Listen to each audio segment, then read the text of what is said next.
اللهم صل وسلم وبارك على سيدنا محمد وعلى آله وصحبه في كل لمحة ونفس عدد ما وسعه علم الله.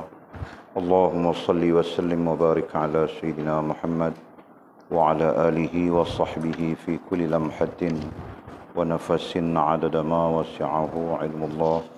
اللهم صل وسلم وبارك على سيدنا محمد وعلى آله وصحبه في كل لمحة ونفس عدد ما وسعه علم الله.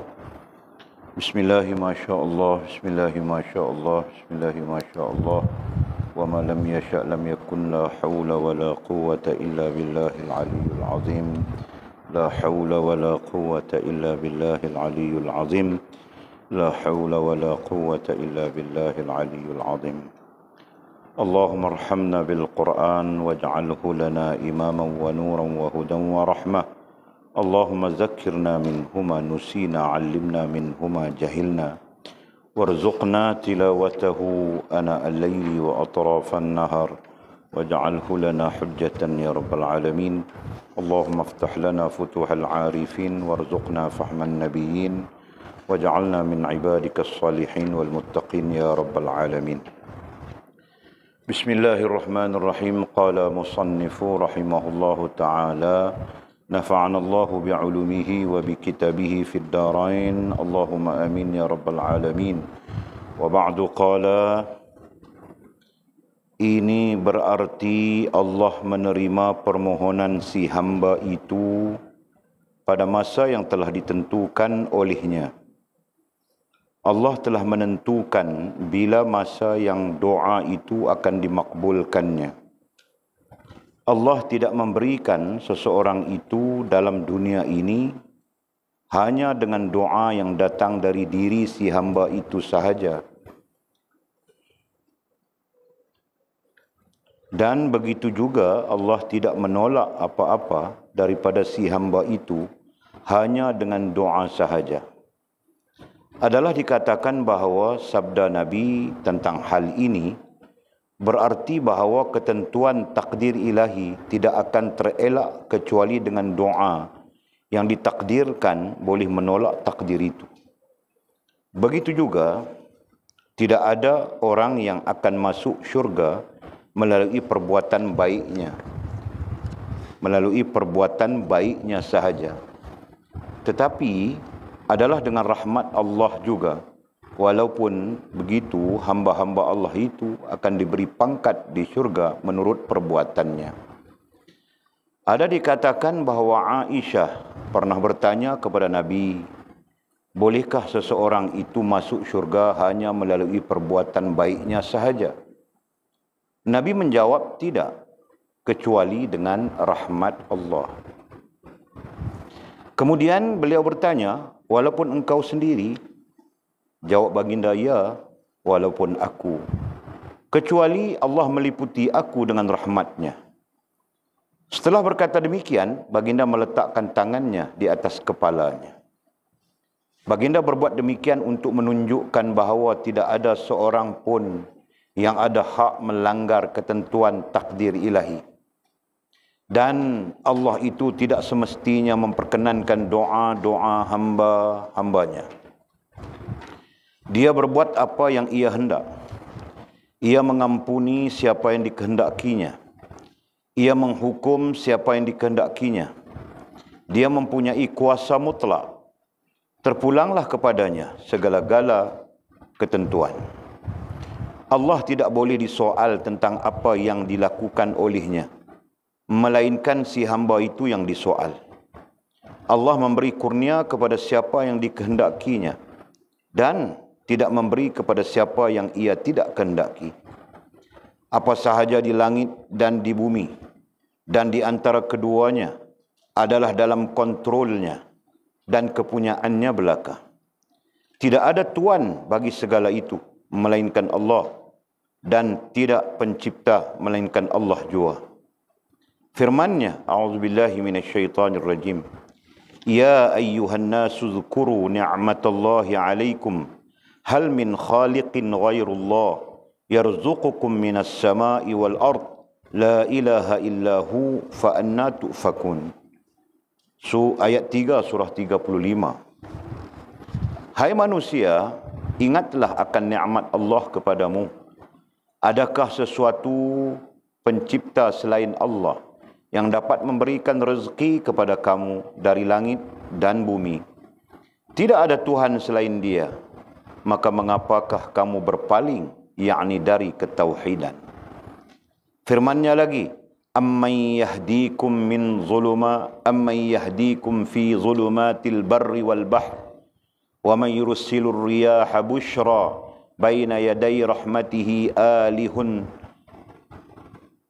ailahun wa man yursilur riyaha bushran baina yadayhi rahmatihi ailahum ma'allahi ta'ala Allahu amma yusyrikun. Ayat 63 surah 27.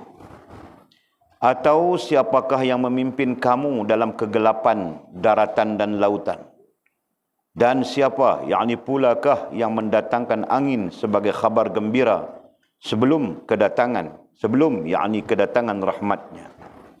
Apakah di samping Allah ada Tuhan, yakni yang lain? Maha tinggi Allah terhadap apa yang mereka persekutukan, yakni dengannya. Firman-Nya lagi, a'udzubillahi minasyaitonirrajim.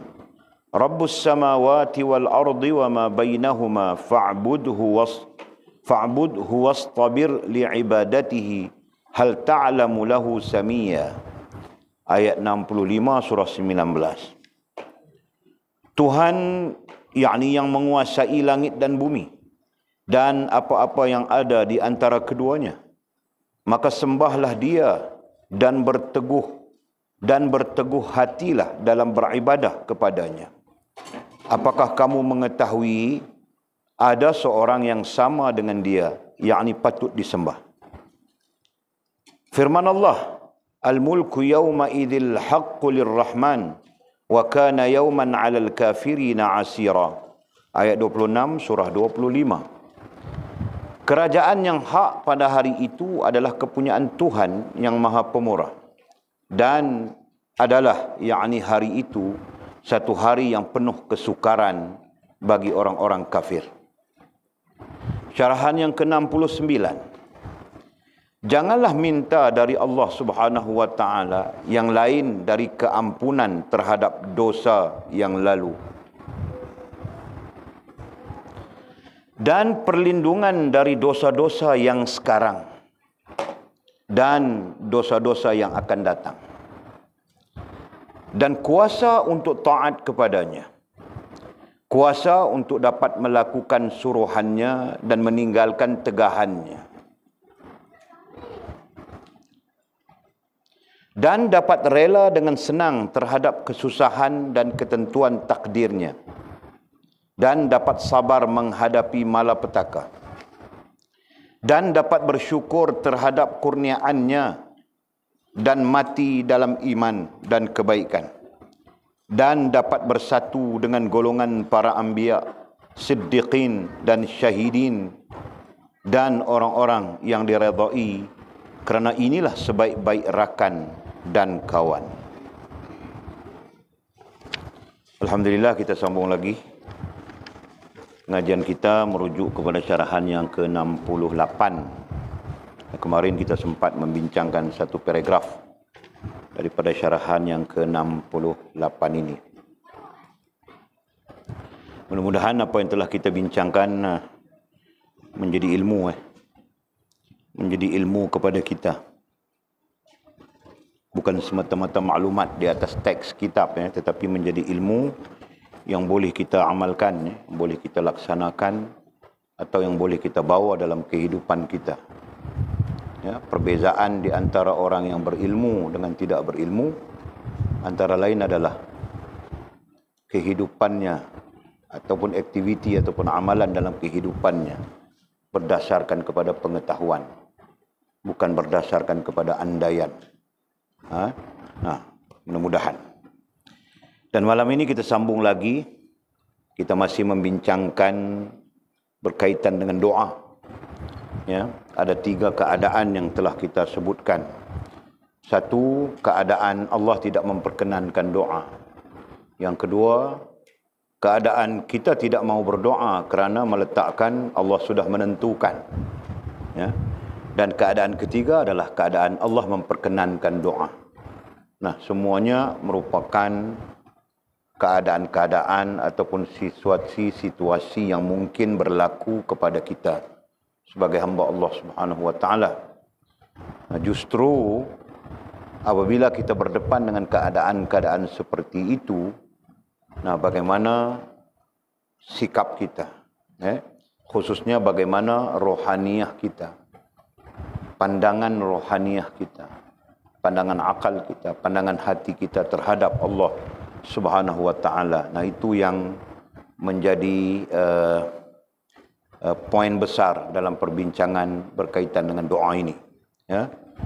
Supaya kita tidak buruk adab, supaya kita tidak buruk adab khususnya dengan Allah Subhanahu wa taala dalam hal-hal permintaan kita diperkenankan atau tidak, itu kan, dalam hal-hal doa kita, dalam hal-hal permohonan kita kepada Allah Subhanahu wa taala. Ya, kalau ditanya apakah hal-hal seperti ini berlaku kepada hamba-hamba Allah, maka jawapannya pasti berlaku. Tinggal kita sedar atau tidak sedar saja. Nah, mudah-mudahan Allah Subhanahu wa taala memberi petunjuknya kepada kita. Dan kita sedang membincangkan daripada syarahan yang ke-68 ini, kita sedang membincangkan tentang Allah memperkenankan doa si hamba. Nah, di sana kita mempunyai pengetahuan, ya, kita mempunyai pengetahuan, kita mempunyai maklumat bahawa bentuk Allah memperkenankan doa itu berbeza, ya. Dan kita mempunyai pengetahuan tentang itu, dan menuntut kita jangan berhenti untuk berdoa, jangan berhenti untuk meminta kepada Allah Subhanahu wa taala apapun, ya, yang menghubungkan kita dengan Allah. Kerana jika tidak diberikan, tidak dimakbulkan kepada kita di dunia, maka Allah akan menggantikan kepada kita ganjaran-ganjaran terkait dengan doa kita di hari akhirat kelak. Nah, itu berdasarkan kepada sabda Nabi sallallahu alaihi wasallam yang kita bacakan kemarin. Okey. Malam ini kita sambung lagi, kata musannif rahimahullah taala, ini berarti Allah menerima permohonan si hamba itu. Ya. Ini berarti, yang kita baca kemarin paragraf di atas berakhir dengan inilah apa yang dikatakan oleh orang-orang arif dalam menerangkan kalam Allah, dalam menerangkan kalam Allah, sifat kalam itu adalah sifat bagi Allah Subhanahu wa taala dengan maknanya berkata-kata, ya.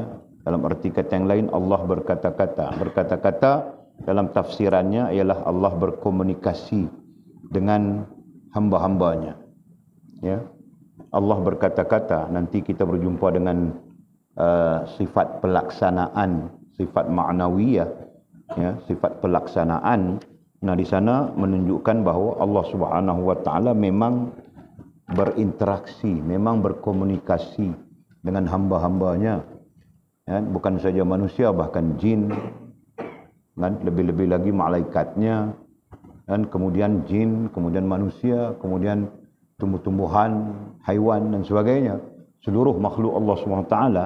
Nah, sememangnya Allah berkata-kata dengan mereka, dan kita mempunyai dalil-dalil yang qat'i yang menunjukkan sememangnya Allah berkata-kata, ya.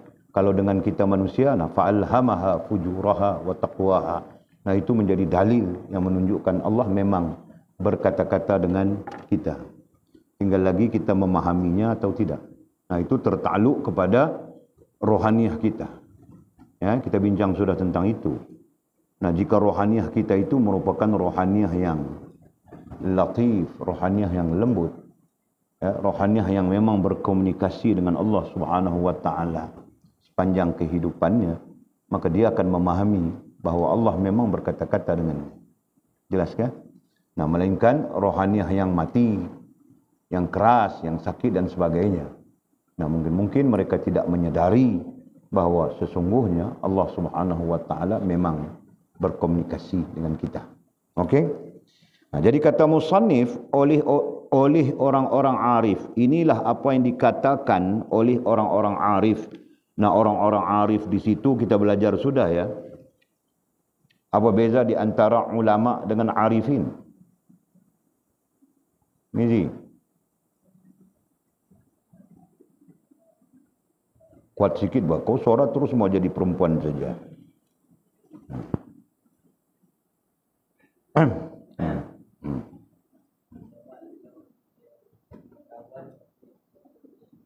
Ya, ulama mereka mempunyai pengetahuan tetapi tidak mempunyai pengalaman. Nah, arifin mempunyai pengetahuan dan pengalaman. Kan? Khususnya pengalaman kerohanian, ya. Nah, itu bezanya. Ya. Jadi bukan semua ulama itu arifin. Tapi orang-orang yang arifin semestinya ulama. Jelas kan? Nah, di sana kita ada orang-orang arifin, para arifin. Orang-orang arif. Ya. Yang kita juga ada para ulama, dan pada pemahaman ilmiahnya dua-dua keadaan itu berbeza. Okey? Nah, jelas sudah. Jadi inilah yang dikatakan oleh orang-orang arifin, orang-orang arif merujuk kepada arifin, yaitu mereka yang mempunyai ilmu pengetahuan dan pengalaman kerohanian, ya, dalam menerangkan kalam Allah, dalam menerangkan sifat kalam Allah Subhanahu wa taala. Sedang sifat kalam itu kita bincangkan di dalam usuluddin, dalam disiplin ilmu usuluddin, gitu kan? Nah, kita kaitkan saja di sini sebagai pengetahuan yang kita sebutkan sudah tadi, Allah memang berkata-kata dengan makhluk-makhluknya. Ya. Hadis tentang itu begitu banyak. Okey. Jadi apa kata para arifin tentang kalam Allah? Yakni setiap ketika dia dalam keadaan baru. Nah, maksudnya Allah Subhanahu wa taala sentiasa berbicara dengan kita dan menunjuk dan mengajar, memberitahu kita perkara-perkara yang baru. Jelas kan? Ya, melalui apa? Kita belajar sudah. Melalui makhluk-makhluknya yang menjadi alat, gitu kan? Melalui sekalian makhluknya yang menjadi alat bagi Allah Subhanahu wa taala. Ya. Sekalian makhluk Allah Subhanahu wa taala yang menjadi alat. Nah, manusia antara makhluk Allah yang menjadi alat. Jin antara makhluk Allah yang menjadi alat bagi Allah. Tumbuh-tumbuhan, haiwan dan sebagainya, semuanya menjadi alat bagi Allah SWT. Nah, kerana adanya alat ini, maka Allah berkomunikasi dengan kita melalui alat-alat ini, dan komunikasinya serta perbuatannya sentiasa baru. Ya kan? Nah, sekarang ada 5G. Satu teknologi canggih, 5G. Ya. Faham enggak? Nah, jadi kalau kita mau kaitkan dengan hal ini, nah ini di antara hal yang baru. Ya betul, Pak. Kelihatan manusia yang buat hal yang baru. Tapi apakah manusia boleh melakukannya, boleh membuatnya tanpa Allah Subhanahu wa taala memberikan kepada mereka akal? Nah, sebagai contoh, ya kan?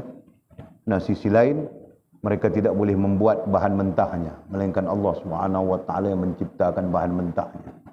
Jelaskah? Nah, paham enggak? Nah, itu. Jadi yang barunya apa? Yang barunya kelihatan pada mata kita, dilakukan, dibuat oleh manusia. Gitu kan? Itu yang barunya. Padahal manusia tidak mempunyai daya dan upaya apapun untuk membuat sesuatu melainkan dengan izin Allah Subhanahu wa taala. Jelaskan? Okey, begitulah hal-hal yang lain dikiaskan. Nah, kata musannif ini berarti, musannif cuba menjelaskan maksud di atas. Ini berarti Allah menerima permohonan si hamba. Allah menerima doa si hamba. Nah, kemarin kita sebut sudah bahawa Allah Maha memperkenankan doa. Cepat, lambat, tangguh. Nah, itu hak Allah Subhanahu wa taala. Ya. Nah, kalau ayah kita pun kita minta duit dengan dia, mungkin dia tangguh dulu. Bila kau mau pakai biji, bila kau mau pakai duit, hari ini ayah. Bilang, nanti dululah, 3 hari lagi.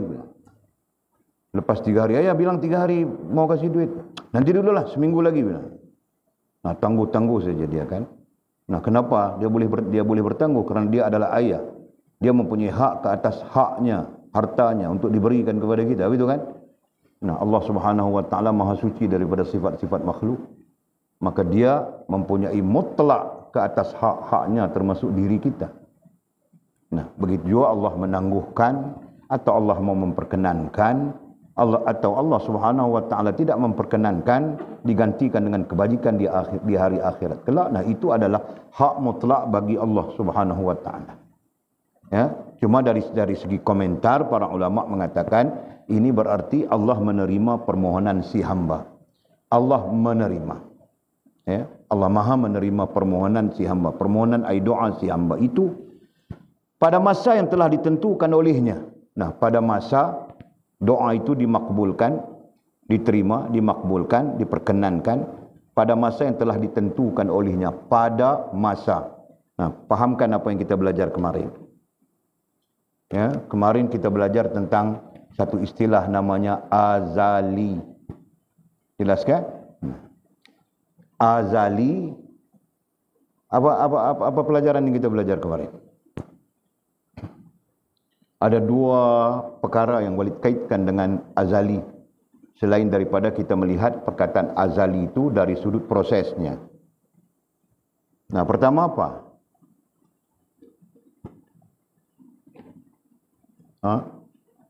Mizi.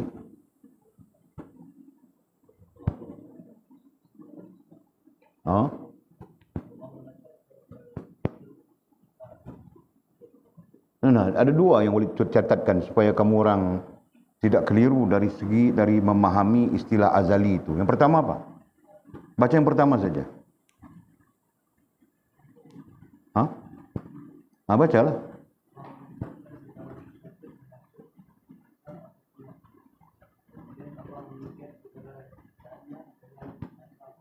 Itu yang tercatat di bawah. Di atas ada nomor satu, nomor dua kemarin. Itu yang Walid mau, Pak. Pemahaman bermula di situ. Ya, yang kau baca di bawah sana itu pencerahannya saja. Jadi kau jangan alim pencerahan tanpa kau tahu dasar. Ya. Dari sekarang belajar ya. Jangan kita alim pencerahan tanpa kita mengetahui dasarnya. Kenapa? Karena pencerahan itu 1000 orang 1000 macam pencerahan. Jelas kan? Nah, kalau 1000 orang ustaz, 1000 macam pencerahannya. Yang tidak berbeza adalah dasar. Betul? Pencerahan bermacam-macam. Nanti Abang Khil memberi pencerahan. Nah, begini, pandangannya begini. Datang Mizi begini. Datang orang ini begini. Jadi berbeza kan? Nah, sebab itu kalau kita lihat pencerahan ulama semuanya berbeza. Betul kan? Nah, dasar itu. Nah, yang dasar itu boleh sebutkan dua. Satu, apa? Pertama, Lauh Mahfuz. Ya, nah boleh terima itu perkataan Lauh Mahfuz. Ya, artinya tempat tercatat segala apapun ya yang berkaitan dengan makhluk, dari kejadiannya, dari penciptaannya sampai pemilikannya, sampai pentadbirannya, ya kan? Keperluannya semua tercatat di sana di Lauh Mahfuz. Dan yang kedua, sebelum adanya masa. Itu perkataan azali. Okey? Jadi yang Walid mau cakap sekarang ini, kalau perhatikan ayat ini ya, pada masa. Nah, berarti ada masa sudah di situ. Ya, yang azalinya itu adalah belum adanya masa. Betul kan? Nah, apabila pada masa, berarti adanya masa sudah. Jelas?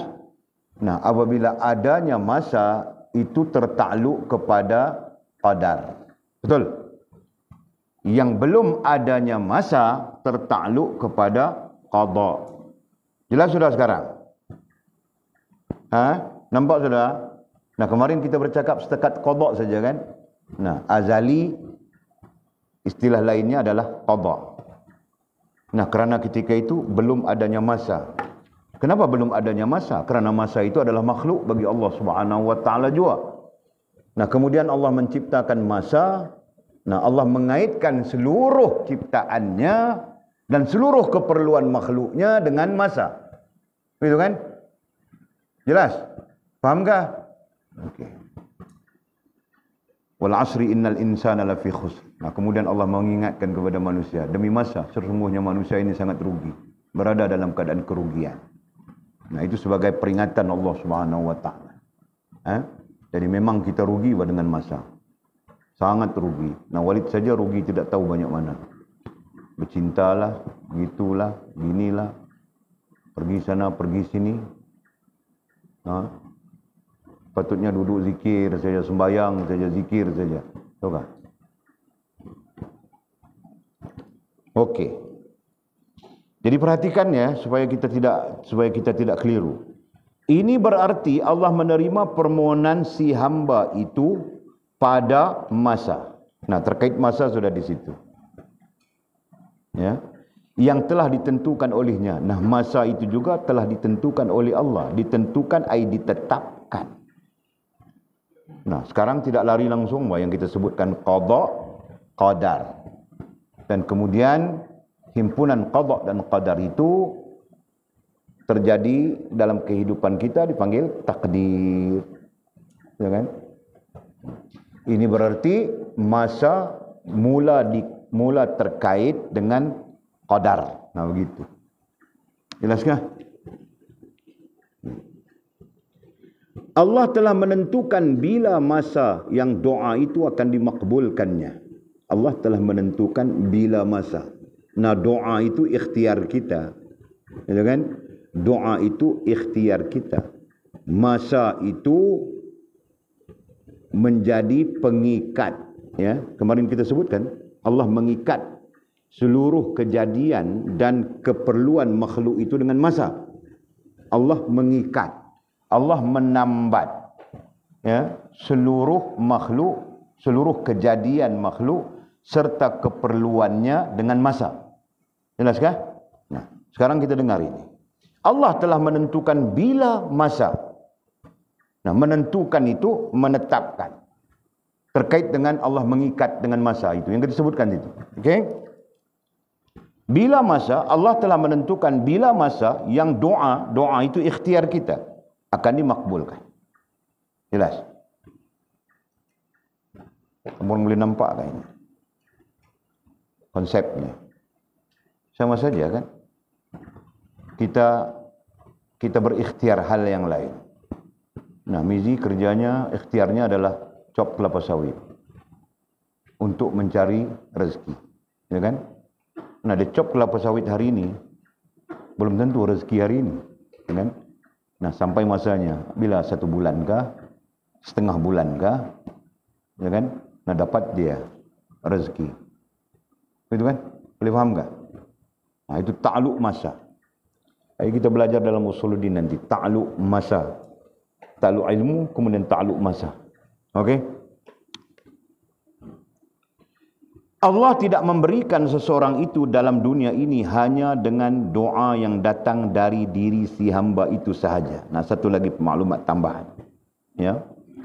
Allah tidak memberikan dengan maksud tidak memperkenankan, tidak makbulkan. Seseorang itu dalam dunia ini, nah doanya dalam dunia ini hanya dengan doa yang datang dari diri si hamba itu sahaja. Hanya dengan doa dari dia saja, tidak. Mungkin datang dari doa orang lain. Nah, itu dasarnya adalah Allah menciptakan manusia, Allah menciptakan hamba saling berhajat di antara satu sama lain. Nah, itu dasarnya. Ya. Hamba berhajat di antara satu sama lain. Berhajat dalam huraian-huraiannya adalah bergantung.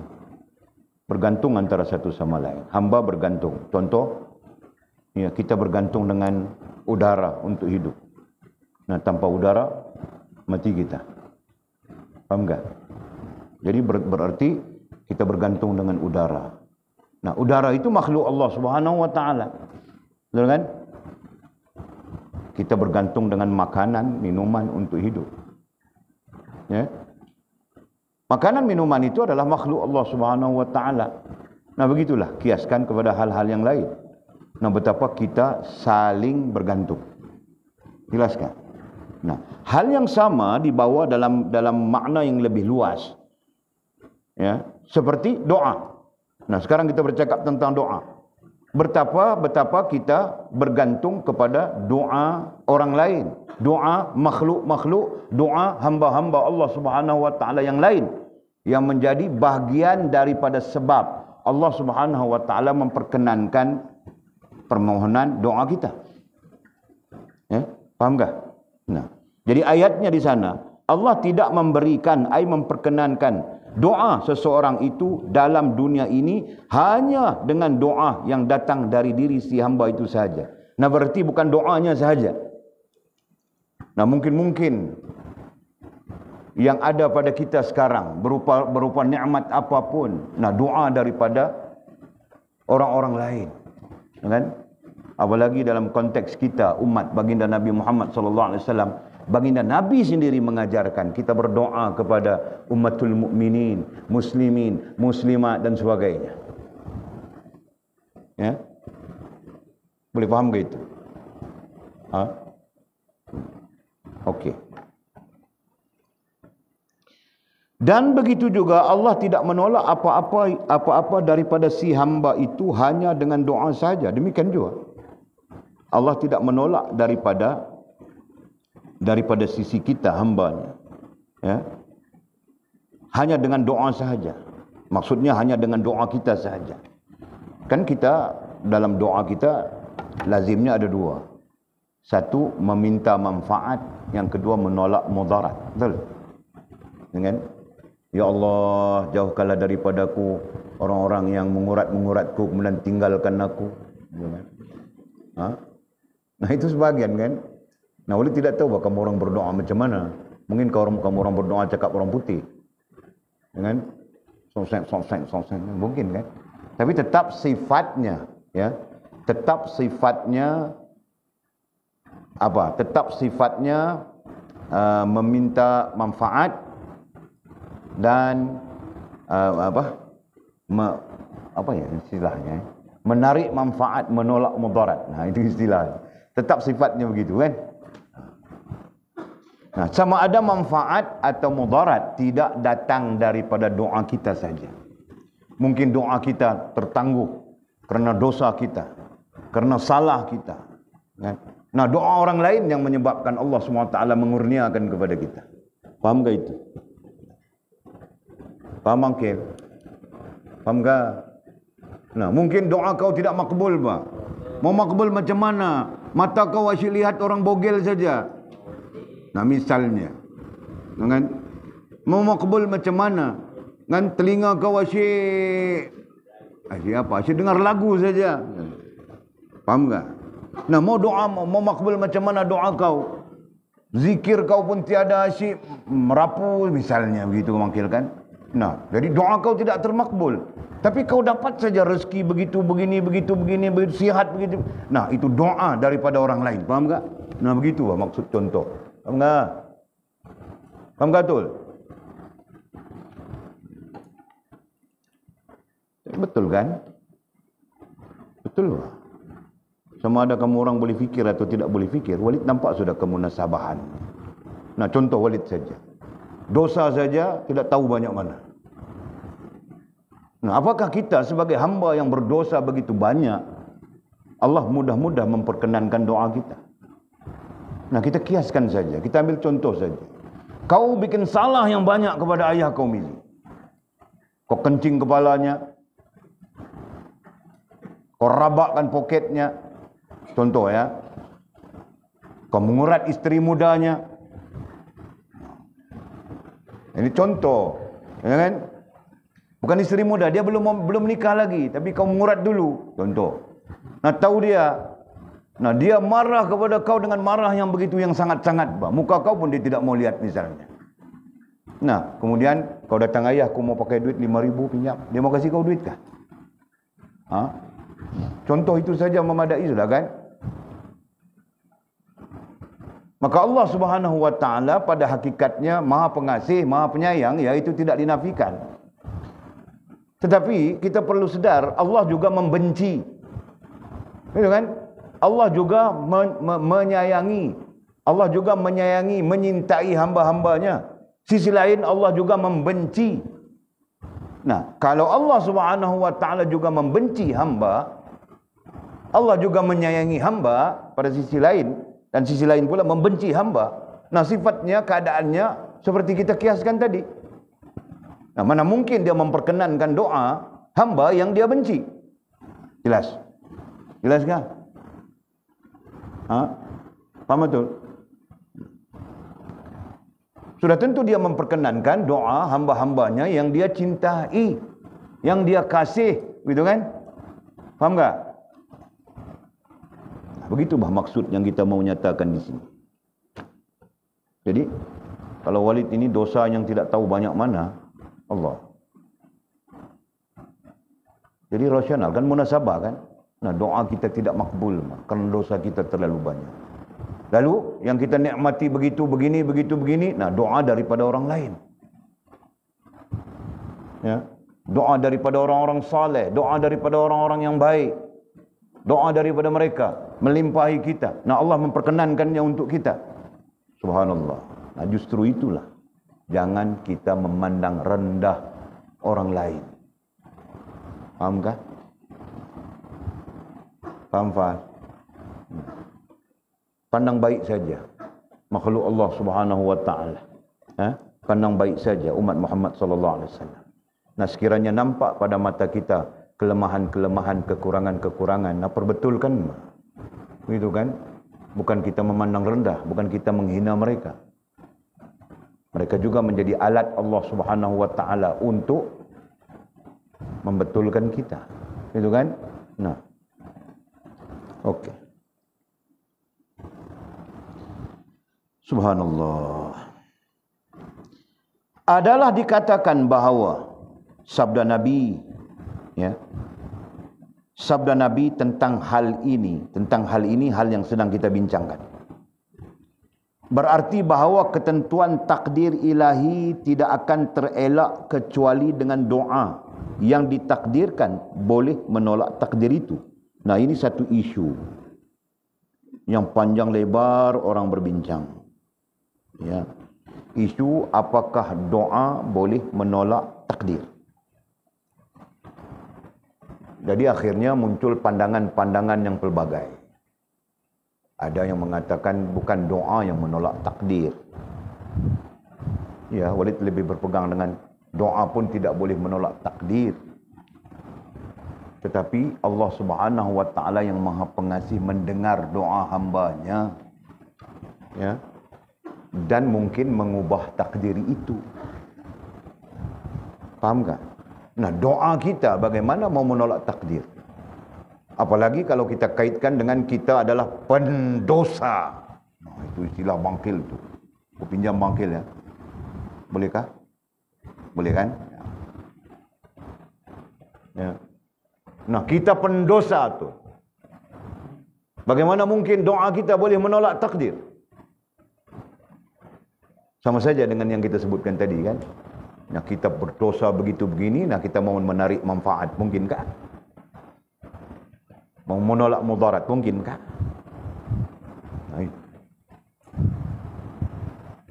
jadi kalau kita pendosa, nah kau sebut sekali bangkil macam mana? Kau punya cara sebut tu aku sangat suka. Dasar pendosa. Bangkil punya sebutan. Jadi kita ini dasar pendosa. Jadi mungkinkah doa dasar pendosa boleh menolak takdir? Tidak mungkin kan? Jadi pemahaman kita mudah saja di sana. Nah, sesungguhnya pendosa ataupun tidak kita, tidak mungkin doa kita boleh menolak takdir. Kenapa? Nah, pertama kita bukan tidak mempunyai daya upaya apapun, melainkan dengan izin Allah Subhanahu wa taala, dan izin juga daripada Allah Subhanahu wa taala. Kan? Nah, itu pertama, sisi kita. Nah, sisi lain, Allah Subhanahu wa taala menjadikan apapun, ya, menjadikan apapun yang kita sebutkan, dia pencipta, dia pemilik, dia pentadbir. Nah, seluruh apapun yang dia jadikan semuanya tertakluk kepada tertakluk kepada kudrat dan iradatnya. Kudrat berarti kuasa mutlaknya. Iradah berarti kehendak mutlaknya. Nah itu. Dalam arti kata yang lain, kuasa Allah Subhanahu wa taala itu mutlak. Mana mungkin yang dia ciptakan itu lemah. Betul kan? Nah, dia menciptakan apapun berdasarkan kepada kemutlakan kuasanya yang maha berkuasa. Nah, tiba-tiba datang doa kita mau menolak kemutlakan kuasanya. Mungkinkah?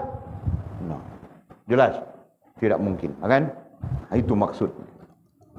Tetapi para ulama membincangkan, katanya doa, ada ulama, Walid tidak berani mengatakan majoriti ya, tapi Walid mengatakan, mungkin sebahagian ulama mengatakan bahawa ya, doa itu boleh merubah takdir, bukan menolak ya, merubah takdir.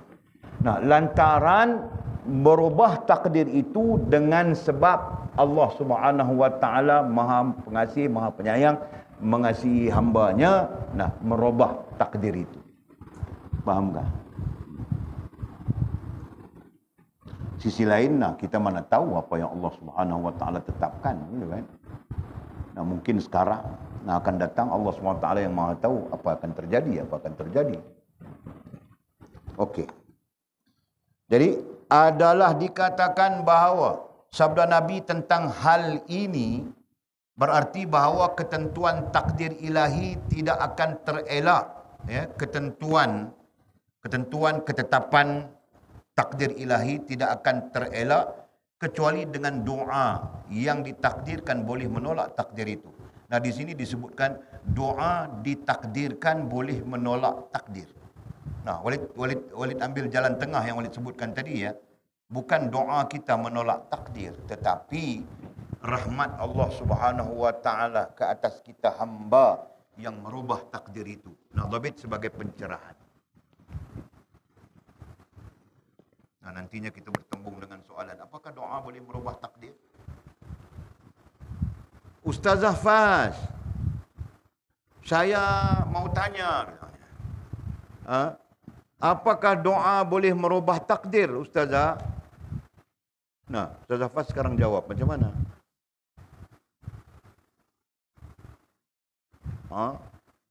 Nah, itu soalan datang dari muridmu. Nah, mau dengar kau jawab macam mana?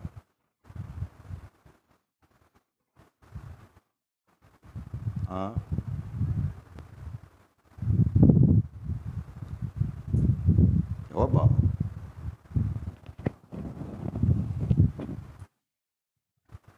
Kau tanya si Atul. Si Atul pun kebingungan lagi itu.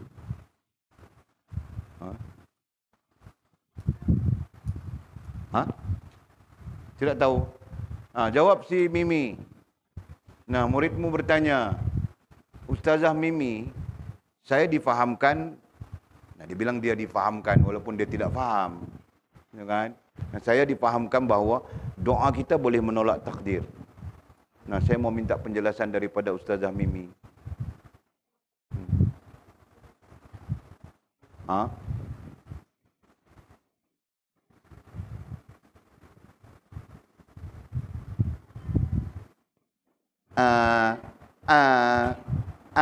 Tiga kali pengsan orang itu.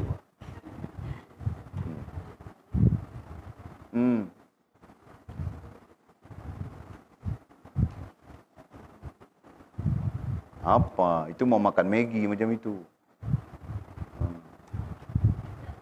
Tak tahu. Nah, senang cakap tak tahu gitu terus. Silalah. Ustazah sila. Nah, satu hari sila memberi ceramah. Habis-habis ceramah, ada soalan-soalan. Nah, kalau ada soalan sila kemukakan. Angkat tangan dia. Ustazah, saya, dia bilang dipahamkan juga, Pak. Padahal dia tidak paham pun. Nah, saya dipahamkan bahawa doa boleh menolak takdir. Nah, apa komen Ustazah Sheila?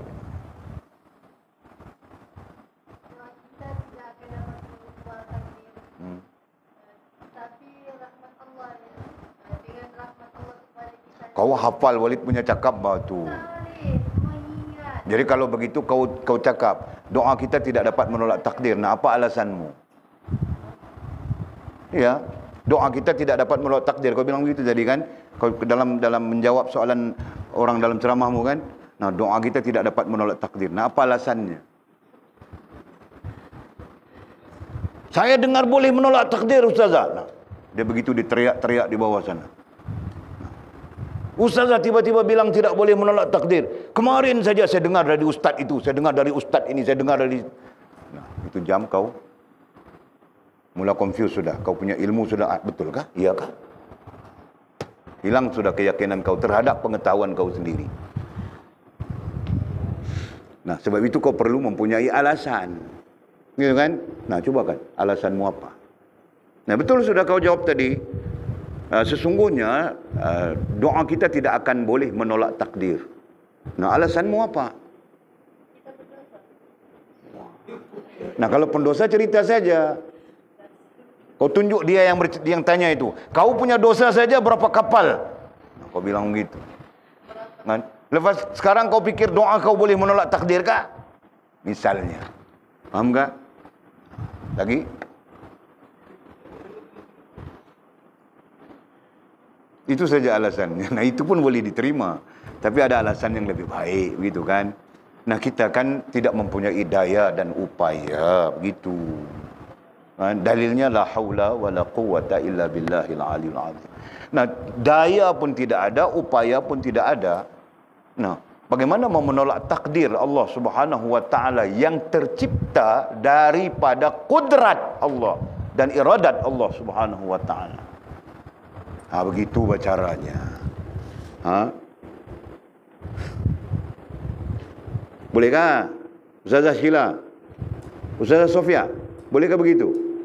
Nah, kemudian sambung yang Sheila tadi. Apa? Nah, kau buat kesimpulannya. Sheila belum selesai itu. Nah, kau kasih kesimpulannya. Nah, saya serahkan Ustazah Sheila, kemudian saya serahkan mikrofon ini kepada Ustazah Sofia. Jadi Ustazah Sofia akan menyelesaikan kesimpulan. Nah, begitu Pak kan? Nah, sekarang tanggung jawab Ustazah Sofia.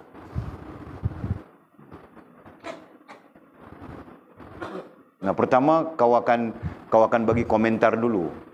Komentar kau tentang apa yang Sheila cakap tadi.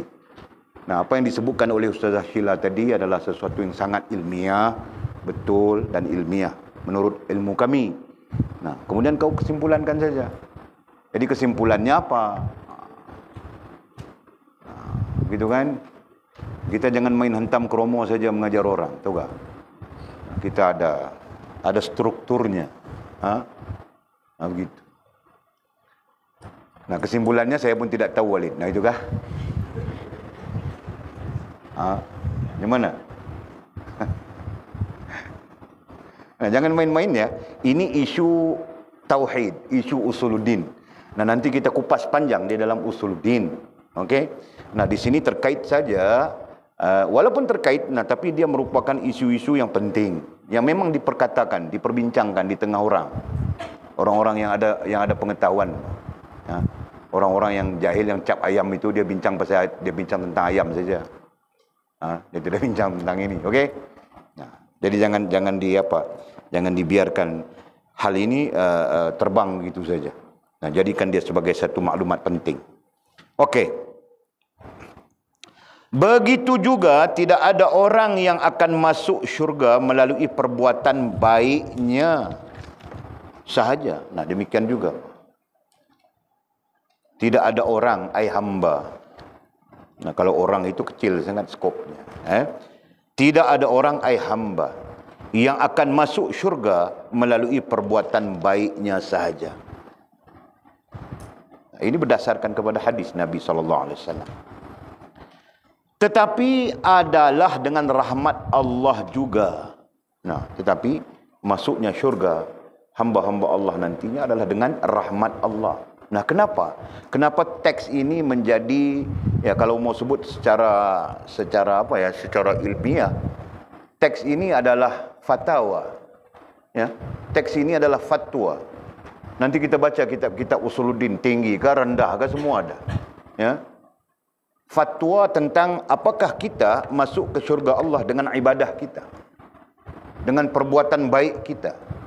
Nah, dalam fatwa Usuluddin bahawa sesiapa yang meyakini masuk syurga itu, masuk syurga nantinya, hamba yang masuk ke syurga dengan perbuatan baiknya sahaja, maka dia telah membatalkan hak Allah Subhanahu wa taala. Dia membatalkan hak apa? Ada hujahnya itu. Nah, Walid mau kasih pencerahan saja. Kenapa? Kerana syurga itu milik Allah Subhanahu wa taala. Nah, justru miliknya, dia berhak untuk memasukkan hamba ke dalam syurga, keadaan apapun hamba. Nah, itu pertamanya. Kan? Cuma Allah Subhanahu wa taala menyuruh hamba berbuat baik. Nah, itu. Jelas kan? Nah, sekarang kita jumpa teksnya. Katanya, begitu juga tidak ada orang hamba yang akan masuk syurga melalui perbuatan baiknya sahaja. Tetapi, nah, dia masuk syurga nanti dengan apa? Adalah dengan rahmat Allah juga. Masuk syurga dengan rahmat Allah. Rahmat ai kasih sayang Allah. Nah, itu yang kita sebutkan tadi, merubah takdir. Yang merubah takdir itu bukan doa kita, tetapi yang merubah takdir itu adalah kasih sayang Allah Subhanahu wa taala kepada kita, hamba-hambanya. Faham tak? Nah, kenapa Allah kasih dan sayang kepada kita? Lina.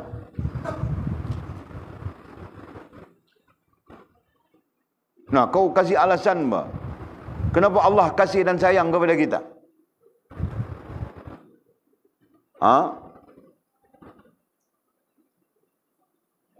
Kenapa kau tweet Mimi? Kau mau minta tolong Mimi kah? Nah, Mimi pun kalau ku tanya terkejut beruk begitu, dia mau menangis dia ataukah?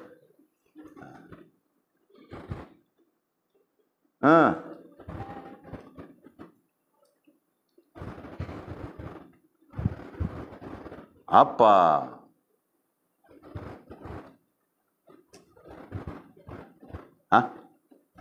Nah, kenapa Allah Subhanahu wa taala kasih dan sayang kepada kita? Nah, itu saja soalannya. Kenapa ayahmu sayang, kasih dan sayang kepada kau? Sebab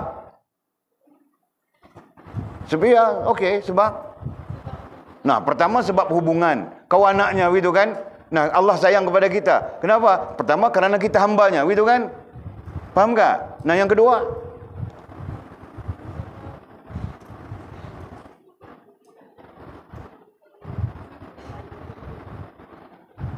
kau ni. Itu Walid belum tanya soalan yang keluar api lagi, kau tahu kah? Kau akan melalui pertanyaan-pertanyaan soalan saja keluar api. Nah, kau jawab keluar air. Nah, itu. Boleh jawab Walid tanya keluar api, kau jawab keluar air. Tahu kah? Kau akan sampai ke peringkat itu.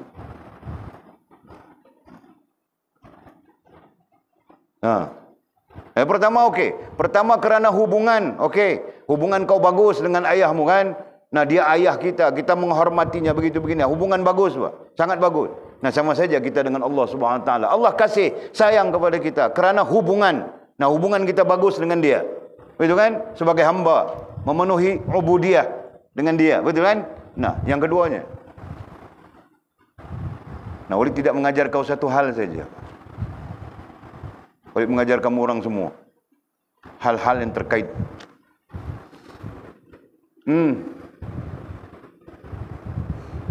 Ya, kau sendiri tidak yakin dengan apa yang kau tahu. Nampak tak?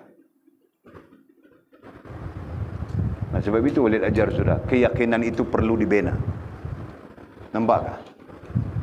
Nah, Walid nampak saja apa yang di dalam kepalamu. Tapi kau tidak yakin mau mengatakannya. Betul kan?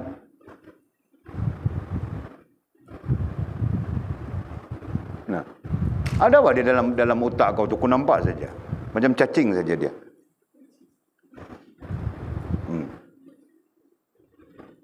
Nah, kau tidak berani mengata. Nah, cakap apa?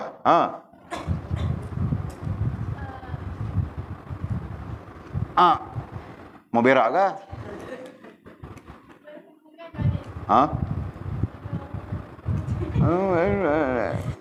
Nampak? Itu belum soalan keluar api, kau mau menangis sudah. Kalau keluar api, itu aku bilang kau keluar air. Air mata, tahu tak? Nah betul bah perhubungan. Kau cakap itu, oleh cakap tadi, kau ada di dalam kepala kau. Tapi kau takut mau cakap. Kenapa? Kerana kau tidak yakin dengan apa yang kau tahu. Betul kan? Nah, kau mengaku bah sekarang. Nah, itu sebabnya keyakinan perlu dibina, perlu dibentuk. Nah, perhubungan, kau menjaga perhubungan dengan ayahmu. Betul kan? Kau ambil berat tentang dia. Kau tanya itu, kau tanya ini. Apa yang dia perlukan kau sempurnakan, ya kan? Nah demikian juga Allah Subhanahu Wa Taala, hubungan kau bagus sudah. Nah kau melaksanakan perhubungan seperti yang dituntut olehnya kepada kita dengan baik, dengan bagus. Nah kerana itu Allah Subhanahu Wa Taala menyayangi kita. Faham tak? Nah konsep menyayangi itu ada 3, belajar sudah. Kita bercakap tentang Allah melayan. Nah Allah menyayangi kita, kemudian dia melayan kita. Melayan hamba-hambanya. Nah, ada 3 bentuk tahap layanan Allah kepada hambanya. Betul kan? Nah, kau kaitkan itu saja, bah. Tidak menjadi ilmukah kepadamu? Itu. Nah, Allah menyayangi hambanya, tahapnya Rahman saja. Kan? Allah menyayangi hambanya. Nah, tahapnya Rahim. Allah menyayangi hambanya, tahapnya Latif. Nah, dia melayan mengikut tahap-tahap itu. Jelas? Nampak tak? Jangan makmud balina. Okey.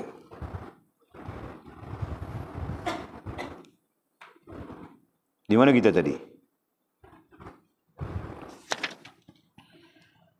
Begitu juga tidak ada orang yang akan masuk syurga melalui perbuatan baiknya sahaja, tetapi adalah dengan rahmat Allah juga. Nah, masuk syurga dengan rahmat Allah. Nah, kita kaitkan dengan doa tadi. Bukan doa kita yang menolak takdir, tetapi rahmat Allah Subhanahu Wa Taala yang merubah takdir itu sesuai dengan kasih sayangnya ke atas kita hambanya. Faham tak? Okey. Walaupun begitu, hamba-hamba Allah itu akan diberi pangkat di syurga menurut perbuatannya. Nah, hal perbuatan baik, nah itu akan akan diberikan hasilnya di syurga. Ya, bukan kerana perbuatan baik itu kau masuk syurga, tetapi perbuatan baikmu itu nantinya akan memberi kesan ketika kau berada di syurga. Nah, Allah menempatkan kau sesuai dengan perbuatan baikmu ketika di dunia. Nah, kau adalah ahli sedekah. Nah, Allah akan meletakkan sesuai dengan perbuatan baik kau sebagai ahli sedekah di dalam syurga. Nah, yang lain kau adalah ahli salat, ahli zikir, ahli itu, ahli ini. Nah, Allah SWT akan meletakkan sesuai dengan keadaan baik kau ketika di dunia ini. Jelaskah? Faham tak begitu bangkil? Nah, jadi bangkil sebagai ahli salat, tahajud, tahajud dan sebagainya. Dan nanti Allah letakkan di syurga sesuai sebagai ahli salat. Kan? Nah, begitu. Faham bangkil?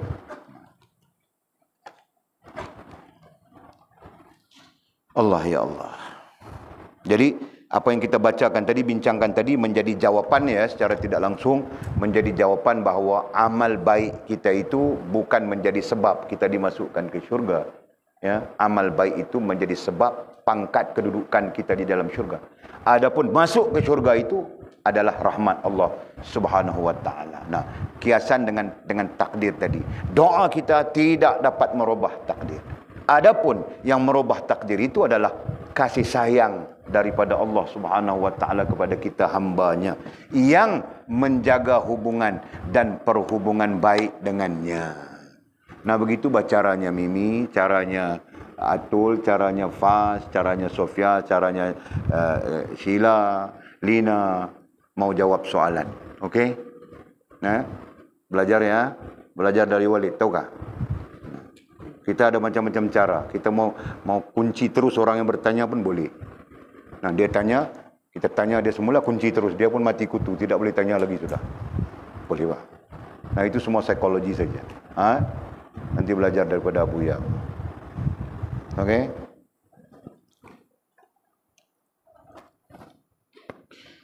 Kemudian, ada dikatakan bahawa Aisyah Ummul Mukminin radhiyallahu taala anha, dhabit itu. Jangan nanti kita baca Aisyah, Aisyah seperti adik kita, seperti kakak kita saja. Ini Ummul Mukminin. Di antara hamba-hamba Allah yang diberikan kemuliaan.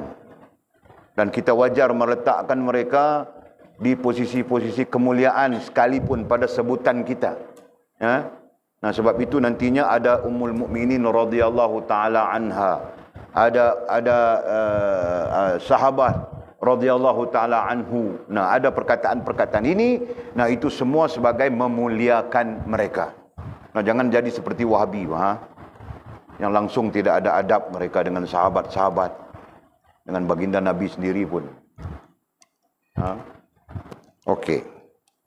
Nah, itu bahagian daripada adab kita kepada orang-orang yang dimuliakan oleh Allah. Nah, ada dikatakan bahawa Aisyah Ummul Mukminin radhiyallahu taala anha pernah bertanya kepada Nabi sallallahu alaihi wasallam. Nah, Nabi merangkap dalam masa yang sama suaminya, gitu kan? Nah, pertanyaan yang terkait dengan agama dia bertanya kepada Nabi. Kan? Nanti dia bilang mau makan apa-apa, dia bilang, wahai suamiku, nah aku mau makan itu, mau makan ini. Nah, itu kan. Jadi ada bezanya apa? Faham tak? Nah, lebih susah Ummul Mukminin menghadapi Nabi daripada menghadapi suaminya Muhammad bin Abdullah sallallahu alaihi wasallam. Nah, itu ada perbincangan ulama. Kan?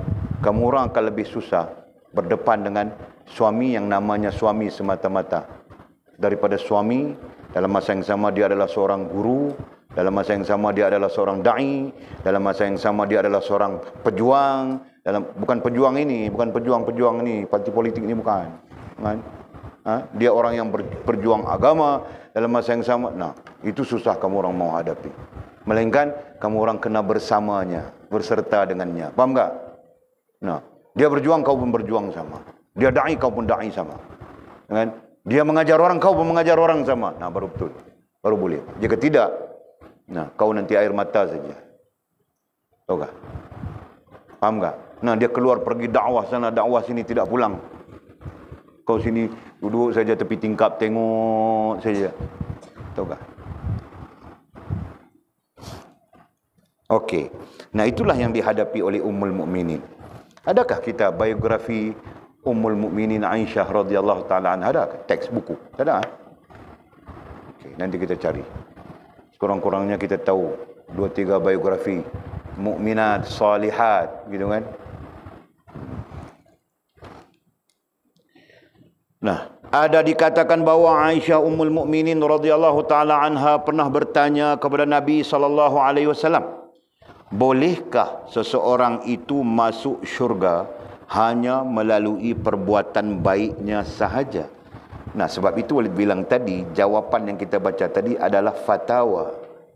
Ya, bahagian daripada fatwa usuluddin. Okey. Nah, kerana ada dalilnya. Ya. Nah, apa dalilnya? Nah, ini kita baca tadi. Ummul Mukminin bertanya kepada Rasulullah, kepada Nabi, bolehkah seseorang itu masuk syurga hanya melalui perbuatan baiknya sahaja? Nabi menjawab tidak. Tidak, ya, menafikan bahawa masuk syurga dengan perbuatan baik sahaja. Nah, jadi apa?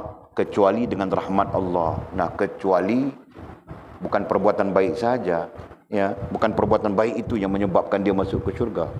Nah, perbuatan baik itu satu hal, kecuali dengan rahmat Allah. Berarti rahmat Allah lah yang menyebabkan seseorang hamba itu masuk ke syurga. Nah, kita simpulkan sudah tadi.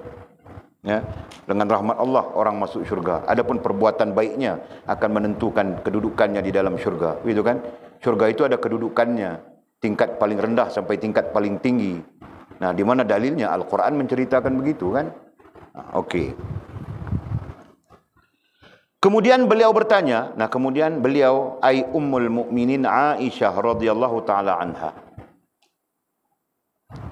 bertanya kepada baginda Nabi, walaupun engkau sendiri, nah, walaupun engkau sendiri wahai Nabi, begitu soalan.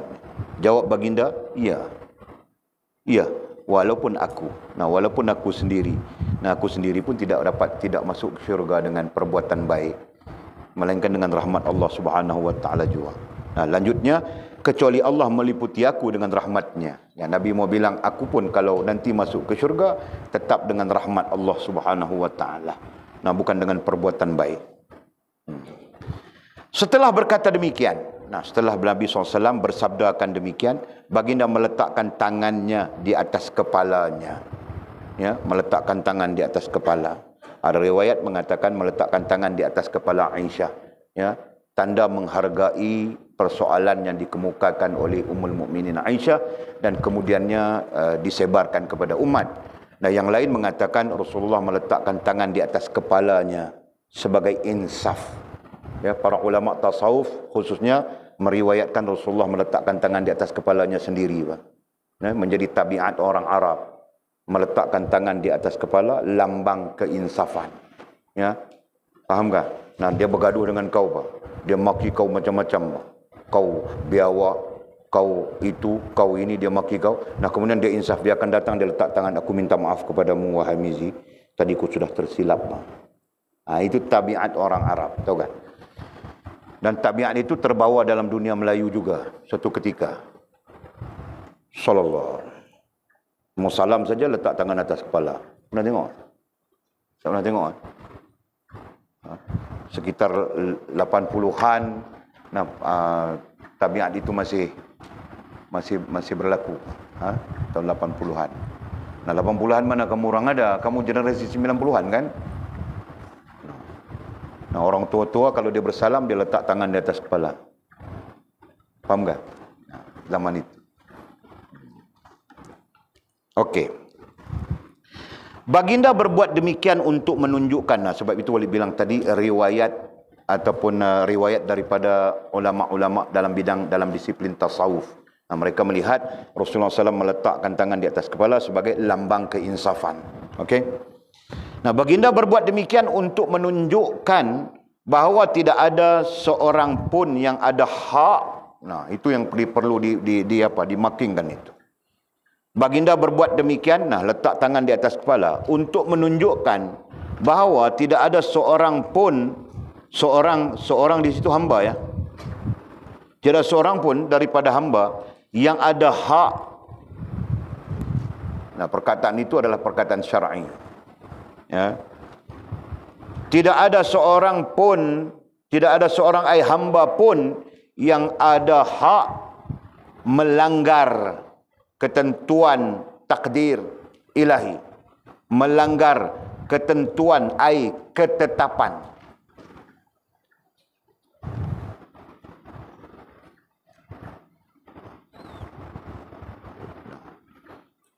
Tidak ada seorang hamba pun yang ada hak melanggar ketentuan ketetapan takdir ilahi. Nah, ini tidak perlu dihurai panjang, faham sudah kita kan. Nah, kita tidak mempunyai hak untuk melanggar. Nah, kau melanggar hukum solat. Solat itu hukumnya wajib 5 waktu sehari semalam. Nah, kalau kau melanggarnya berarti kau menafikan wajib solat 5 waktu sehari semalam. Nah, itu kau melanggarnya.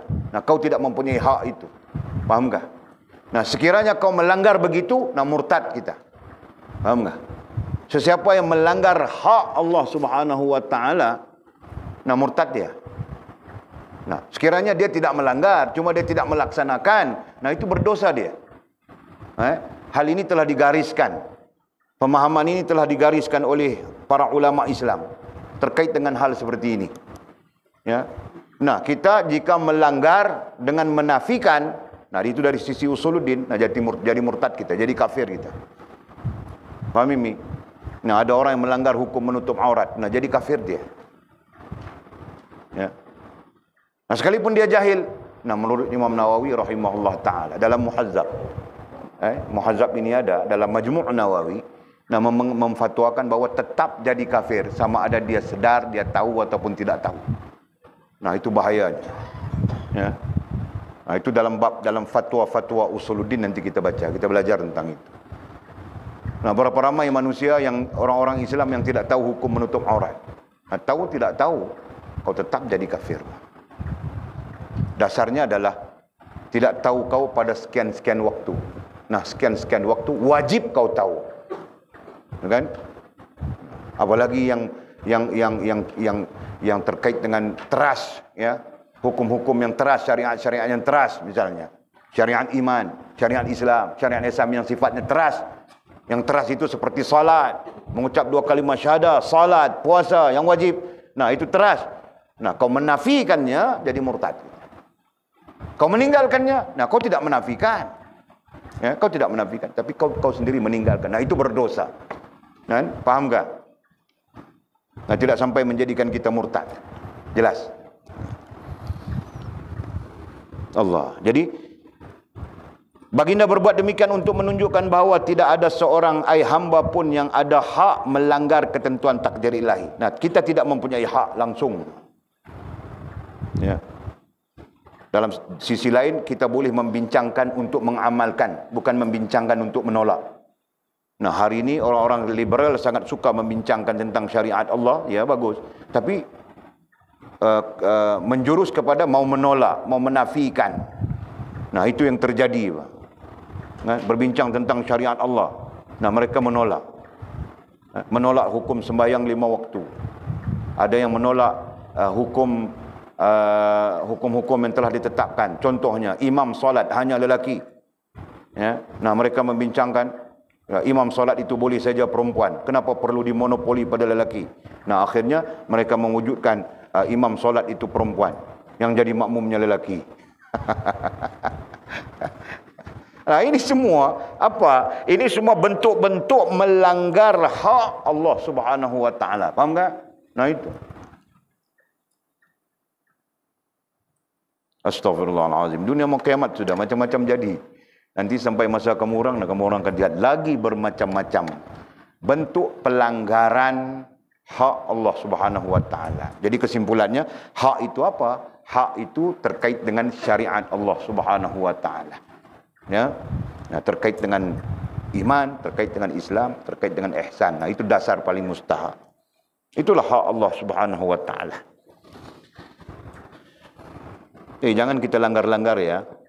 Nah, misalnya kita mau jadi pramugari, nah itu terserah kita. Kan? Tapi kita jangan melanggar. Begitu betul kan? Nah, kau tidak sesuai buat jadi pramugari. Okey. Dan Allah itu tidak semestinya memperkenankan doa-doa hamba-hambanya. Nah, kerana Allah berhak, kita tidak berhak melanggar. Ya, kita tidak berhak. Yang maha berhak itu ialah Allah SWT. Maka tidak semestinya Allah memperkenankan doa hambanya. Walaupun sisi lain Allah maha memperkenankan doa. Betul kan? Nah, tapi sisi kita dengan Allah, tidak semestinya Allah memperkenankan doa kita. Kenapa? Balik kepada yang kita sebutkan tadi. Dosa kita berkapal-kapal, berkontena-kontena. Nah, tiba-tiba kita mau Allah memperkenankan doa kita. Lebih buruk daripada itu, minta sekarang, mau Allah perkenankan sekarang. Betul kan? Nah, itu keadaan-keadaan lebih buruk adab kita dengan Allah Subhanahu wa taala. Faham tak? Dia berbuat apa yang ia hendak. Nah, ini sebagai pencerahan kepada Allah. Allah yang berhak, ya. Mutlak, haknya itu adalah mutlak. Nah, dia berbuat apa yang ia hendak. Allah berhak untuk buat apa saja yang dia mau, dia kehendaki. Itu yang kita bilang dalam konteks berdoa. Dan dia mau tangguhkan kah? Dia mau memperkenankan kah? Atau dia tidak memperkenankan, nantinya digantikan dengan digantikan dengan kebajikan di syurga kah, di akhirat kah? Nah, itu hak Allah Subhanahu wa taala. Ia mengampuni siapa yang dikehendakinya. Demikian juga dalam soal keampunan. Nah, Allah mengampuni siapa yang dikehendakinya. Dalam Al-Quran ada ayat banyak tentang ini. Ya, Allah mengampuni siapa yang dikehendakinya. Yang kita takut, kita tidak termasuk dalam orang yang dikehendakinya untuk diampuni. Nah, itu yang kita takut. Ya, apabila Allah mengampuni siapa yang dikehendakinya, nah di situ berarti Allah memilih, gitu kan? Allah memilih siapa yang dia mau untuk diampunkan. Nah, siapa yang dia tidak mau ampunkan.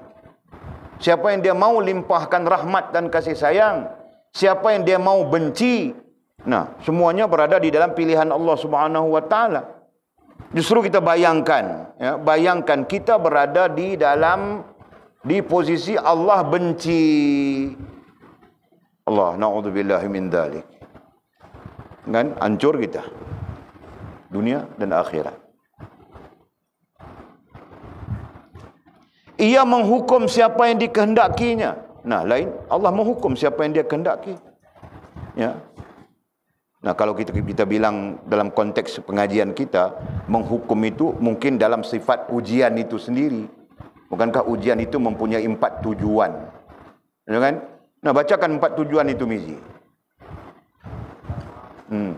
Pertama, menghukum kita. Kenapa Allah menghukum? Nah, kerana kita dasar pandosa. Ya kan? Nah, yang kedua. Nah, yang kedua, Mizi bilang membersihkan rohaniah dan jasmaniah kita daripada kotoran syirik, nifak dan fasik. Nah, yang ketiga. Yang ketiga, menaikkan taraf kita daripada cap ayam kepada cap gajah. Nah, kiasannya itu. Ya, daripada hamba yang tersangat-sangat teruk, kan? Kepada hamba yang bagus. Nah, begitu. Nah, seterusnya.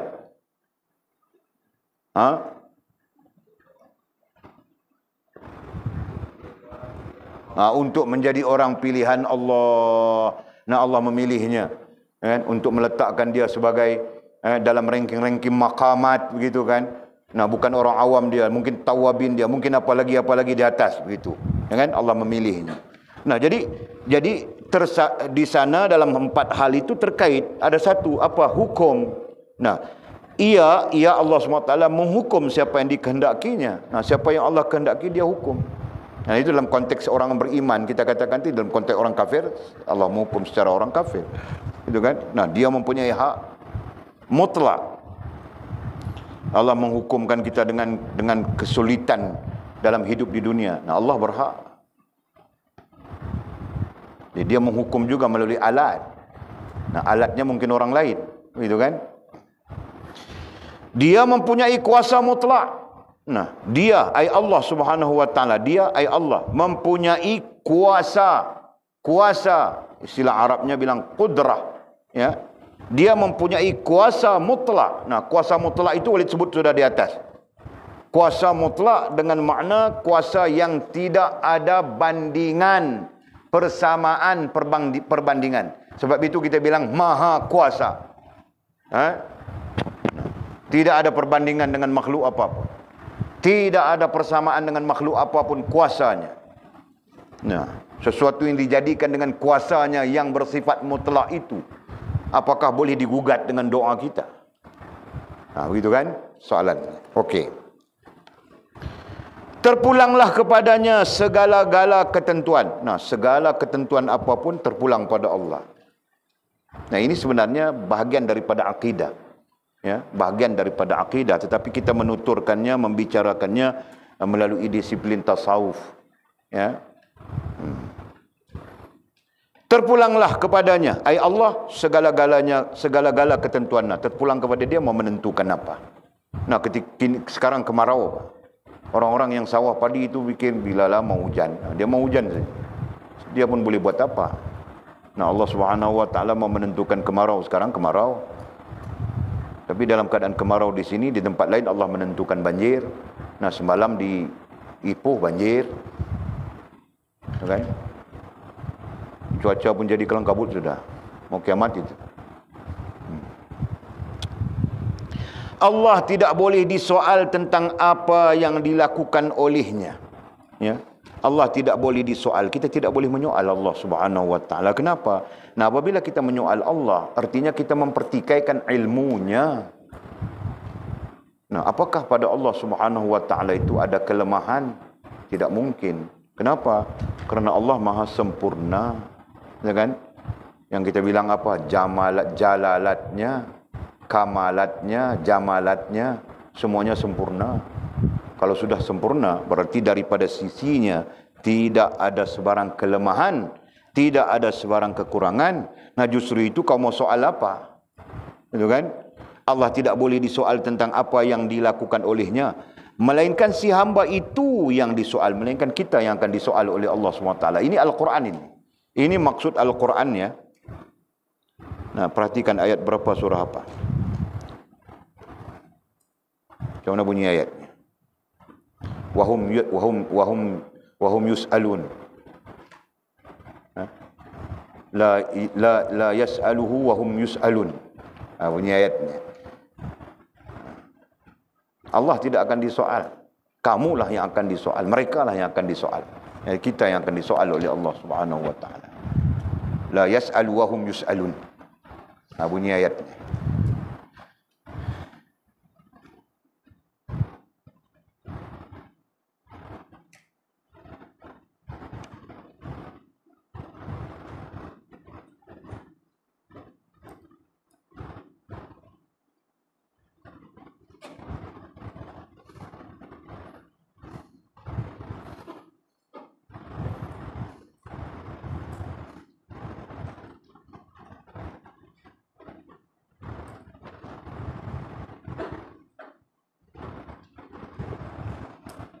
Betul kan? Betul kan? Dapat ayat.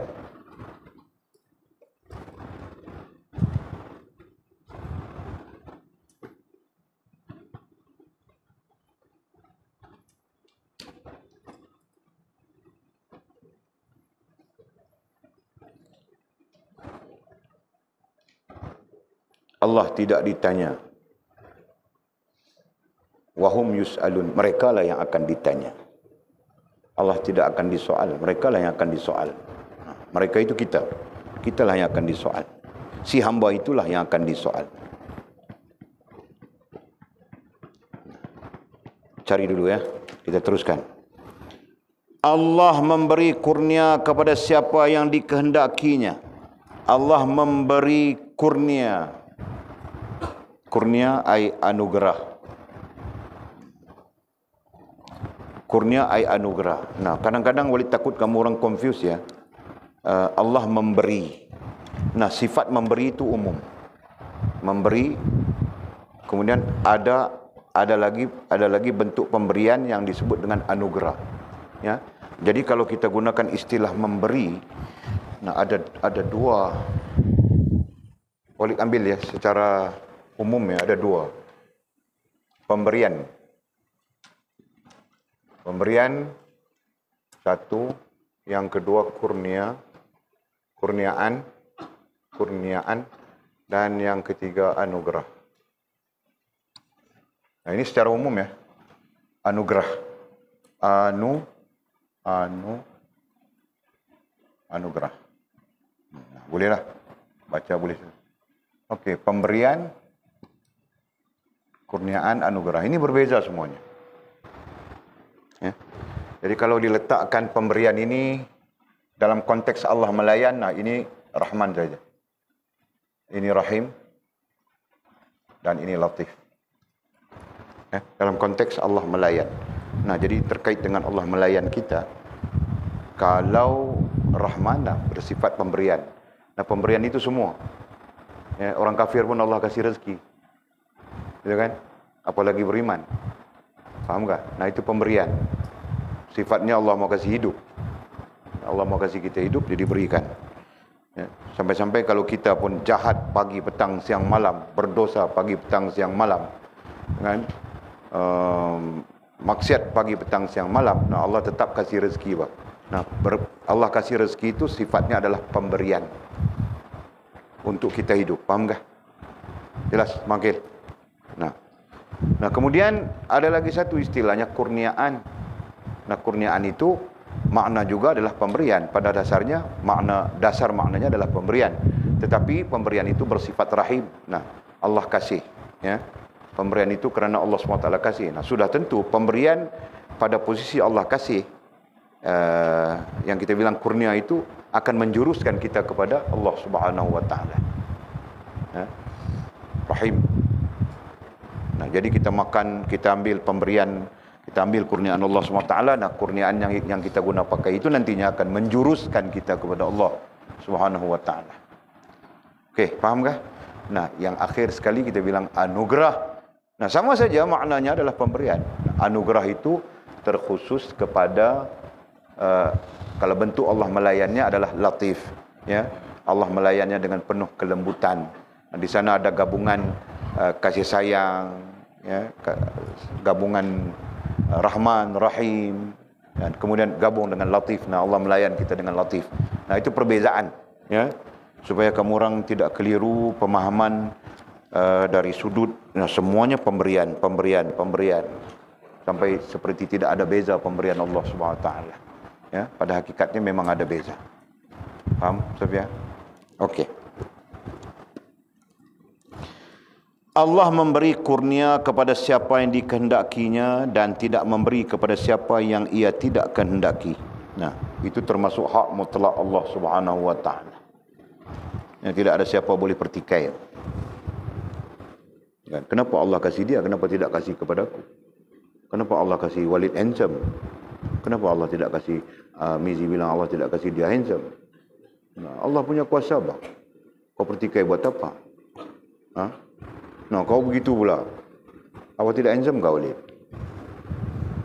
Nah. Ha? Nah, kau seorang bilang tidak handsome, yang lain-lain bilang handsome. Nah, kau pun takut juga mau bilang tidak handsome. Ha? Nah, aku tahu aku handsome ke tidak handsome. Okey.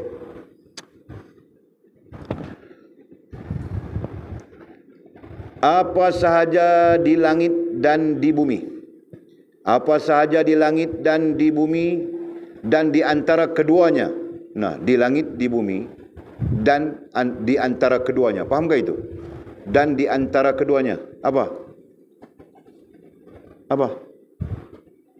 Hah?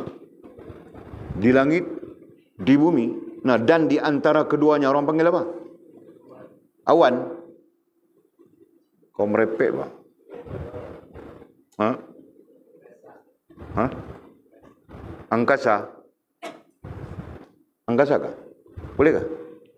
Nah, Walid pun tidak tahu aku tanya kamu orang ni. Hah? Langit, nah di atas bumi, nah kita pijak ini. Nah, di antara langit dan bumi itu orang panggil apa?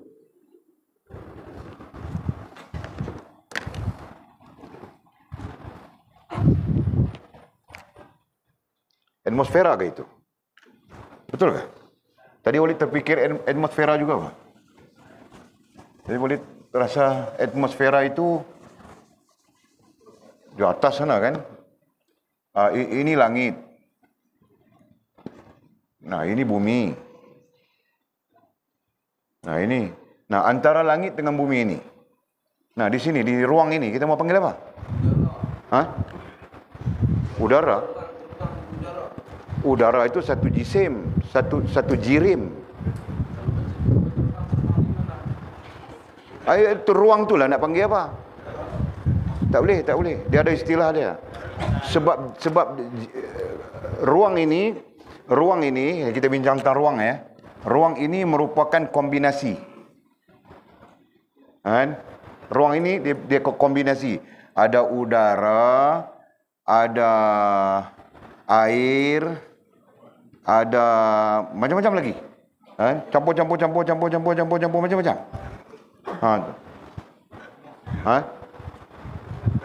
Tak, dia tak panggil sesuatu. Dalam bahasa yang kita pernah dengar adalah kosmos.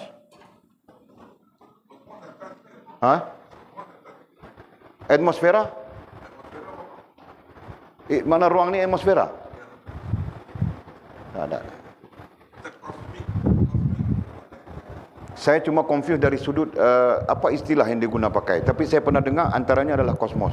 Atmosfera saya tak pernah dengar. Bukan tak pernah dengar dalam konteks perbincangan ilmiah ni. Atmosfera itu kita fahamlah. Satu kawasan yang melingkari galaksi dan sebagainya. Itu disebut.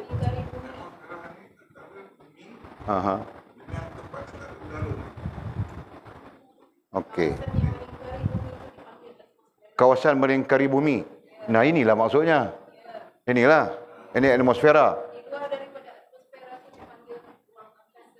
Di sini dipanggil ruang angkasa. Di sini kosmik. Okey. Okey, tak apa. Ini kita serah kepada orang sains. Tapi kita ada satu istilah yang kita belajar. Walaupun kita tak belajar spesifik sains, tapi kita belajar sains Islam. Dia ada satu istilah dia yang kita tak ingat nak sebut. Okay. Semua di sini ini gabungan. Tapi sebab itulah kita sebut ruang udara tadi. Udara adalah satu jirim. Setiap yang bersifat jirim ni, air pun jirim semua. Setiap yang bersifat jirim itu, dia tidak mewakili ruang. Dia tidak mewakili ruang, tapi dia yang mengambil ruang. Udara mengambil ruang, air mengambil ruang. Begitu. Kan? Jadi ruang, kita duk cari makna ataupun istilah yang digunakan untuk ruang ini. Ruang ini nanti kita ingat, kita beritahu. Ada betul atmosfera, apa adalah istilah-istilah dia tu. Tapi ada satu saja istilah yang menggambarkan tentang ruang itu.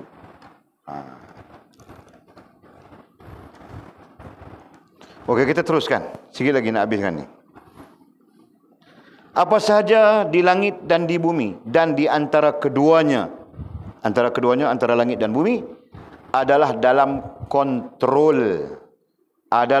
kontrolnya dan kepunyaannya belaka. Kontrolnya tadbir, pentadbir, dan kepunyaannya milik, pemilik. Dan sudah tentulah kenapa dia boleh kontrol, kenapa dia boleh milik, kerana dia pencipta. Jadi Dhabitnya apa sahaja di langit dan di bumi dan di antara keduanya adalah dalam kontrolnya dan kepunyaannya belaka, ai rububiyah. Dhabit itu.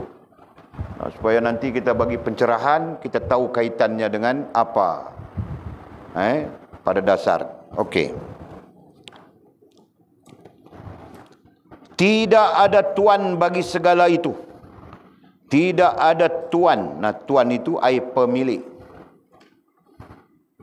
Tidak ada tuan ai pemilik bagi segala itu, ai langit, bumi dan antara keduanya.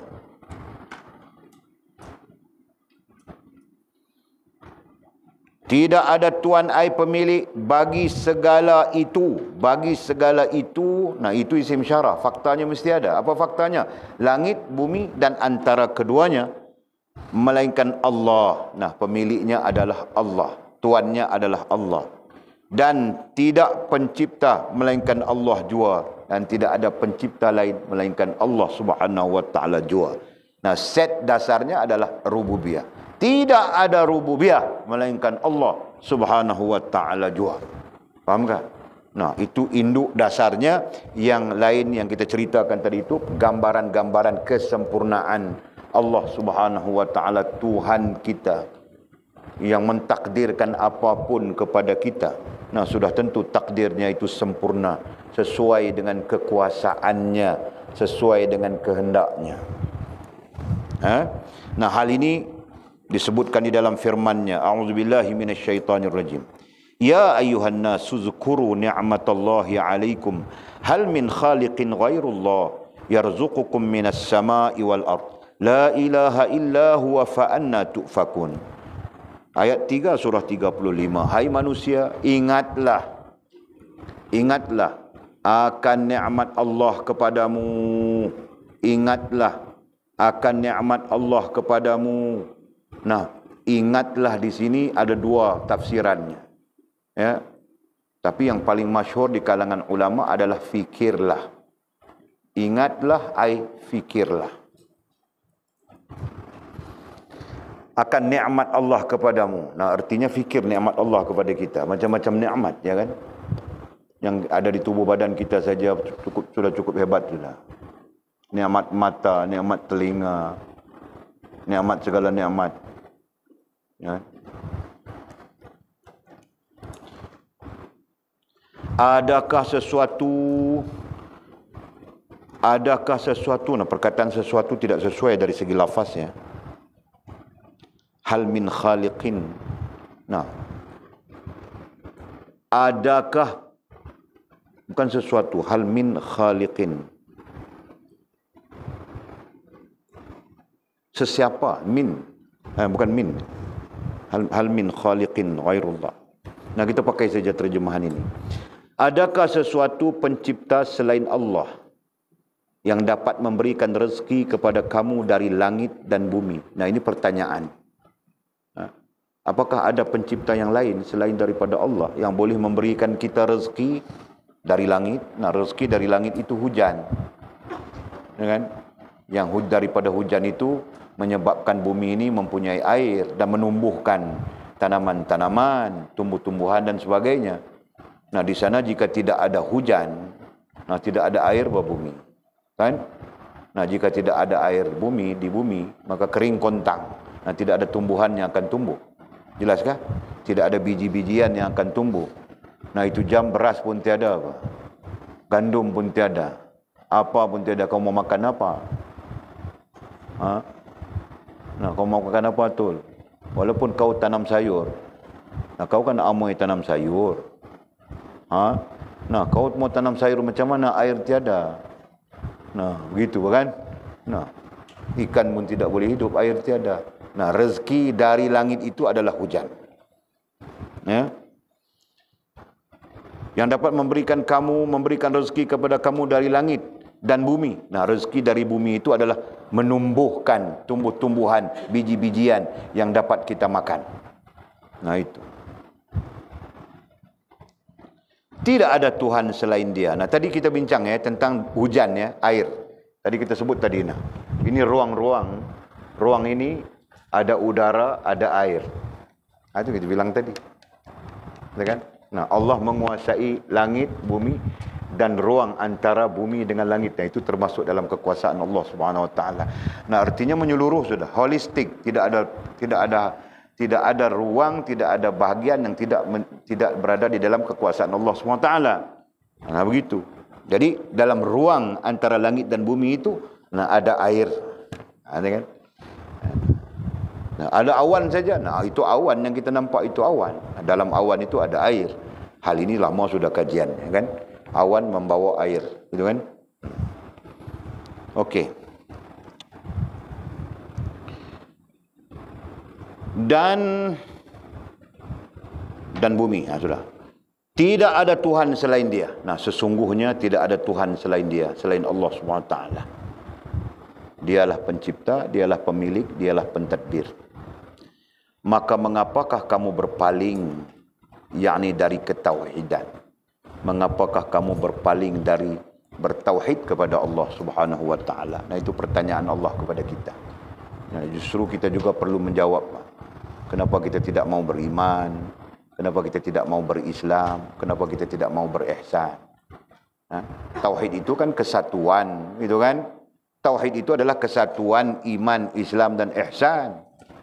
Jadi persoalan, mengapa kamu berpaling? Yakni dari tauhid kepada Allah. Artinya berpaling dari iman, Islam dan ihsan. Nah, Allah bertanya kita begitu. Mudah-mudahan kita mempunyai jawapan. Ya. Kenapa? Kerana kita bukanlah orang yang berpaling daripada tauhid. Ya. Sebaliknya kita adalah orang yang berpegang teguh dengan tauhid, berpegang teguh dengan iman, Islam dan ihsan. Dan mudah-mudahan dengan itu Allah Subhanahu Wa Taala mengampuni kita. Ya. Mengampuni kesalahan-kesalahan kita yang kita jahil tentangnya dan memimpin, menuntun kita sehingga sempurna hubungan dengannya. Amin ya rabbal alamin. Kemudian kata musannif, wallahu a'lam.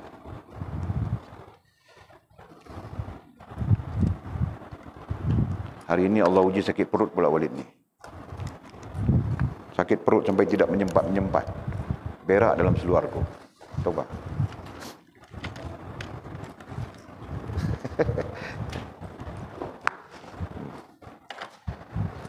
Ada soalan kah? Ada. Memang ada. Dia ada, memang saya tahu ada. Cuma saya tanya tadi dalam stok kita, dalam simpanan kita ada, tak ada, mana tak ada lagi ya. Tak ada, nanti kita isilah. Perpustakaan kita akan isi benda-benda yang macam tu. Nanti kau baca biografi Abu Bakar kah, Omar kah, Osman Ali kah, yang Aisyah kasih dia orang baca. Okey ya.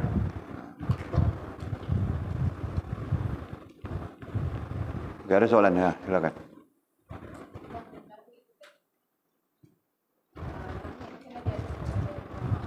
Tak kuat, tak dengar.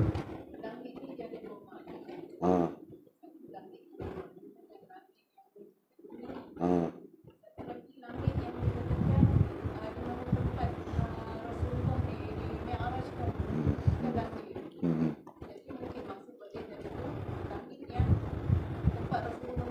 Hmm. Dah. Kita faham persoalan tu. Okey, kita katakan ya. Kita katakan, okey. Ini kita katakan ini ruang langit, kan?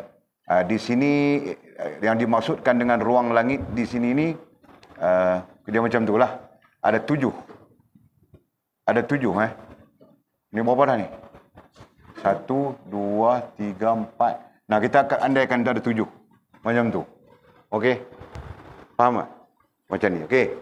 Jadi yang pertama 1, 2, kepen habis dah buat. Kita katakan 7 lah. Ni kita andaikan begini saja. 1, 2, 3, 4, 5, bla bla bla lagi 7. Okey.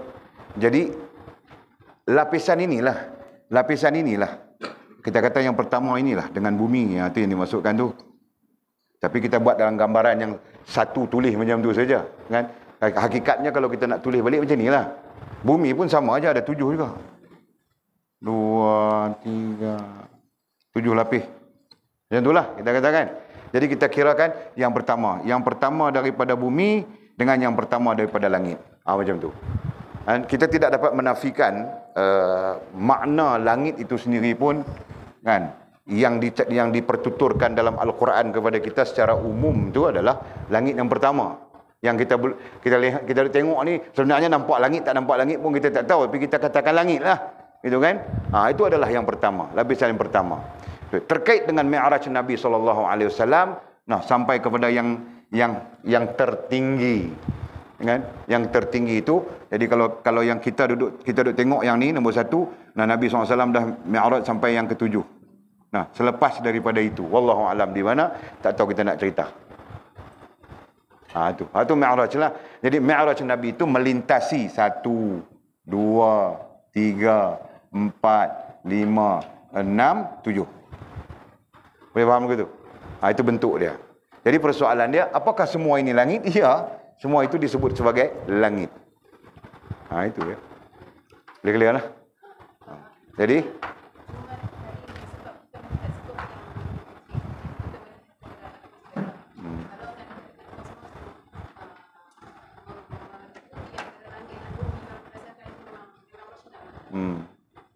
boleh pakailah. Galaksi itu, galaksi ini, Bima Sakti, orang sakti, jari sakti, semua ada, kan? Yes.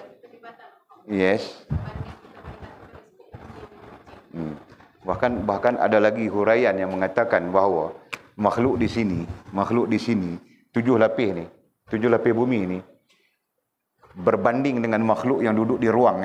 Kita katakan ruang ini, makhluk yang duduk di ruang ini lebih hebat, lebih dahsyat, lebih banyak daripada makhluk yang duduk di dalam ruang bumi ini. Faham tak saya sebut? Apalagi yang di langit. Jadi andaian para ulama mengatakan di sini paling sikit makhluk. Paling sedikit makhluk. Di sini lagi banyak. Sini lagi banyak. Lagi banyak. Dan pendapat yang lain mengatakan di sini paling banyak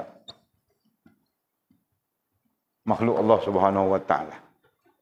Jelas? Yang di bumi ni sikit, tapi yang sikit ni melampau. Yang sikit inilah yang paling melampau kali di bumi. Kan? Cakap tidak mau dengar pun yang duduk di bumi ni. Faham tak? Faham tak, Mimi? Ni yang cakap tidak mau dengar ni yang duduk di bumi ni. Ini. Yang duduk di sini cakap apa pun dia dengar, tahu tak? Apalagi yang duduk di sini. Mereka bersama-sama dengan Allah Subhanahu Wa Taala menjalankan amanah Allah Subhanahu Wa Taala. Ini yang bilangkan para malaikat dan menempati di sini. Mereka sujud, mereka tasbih, mereka taat dan patuh kepada Allah Subhanahu Wa Taala. Yang sini masih lagi taat dan patuh kepada Allah, datang di sini, semua jadi cap ayam habis semua sini. Tak? Jahat pun di sini, hantu pun di sini, semua di sini. Okey. Thank you for sharing. Alhamdulillah. Yes.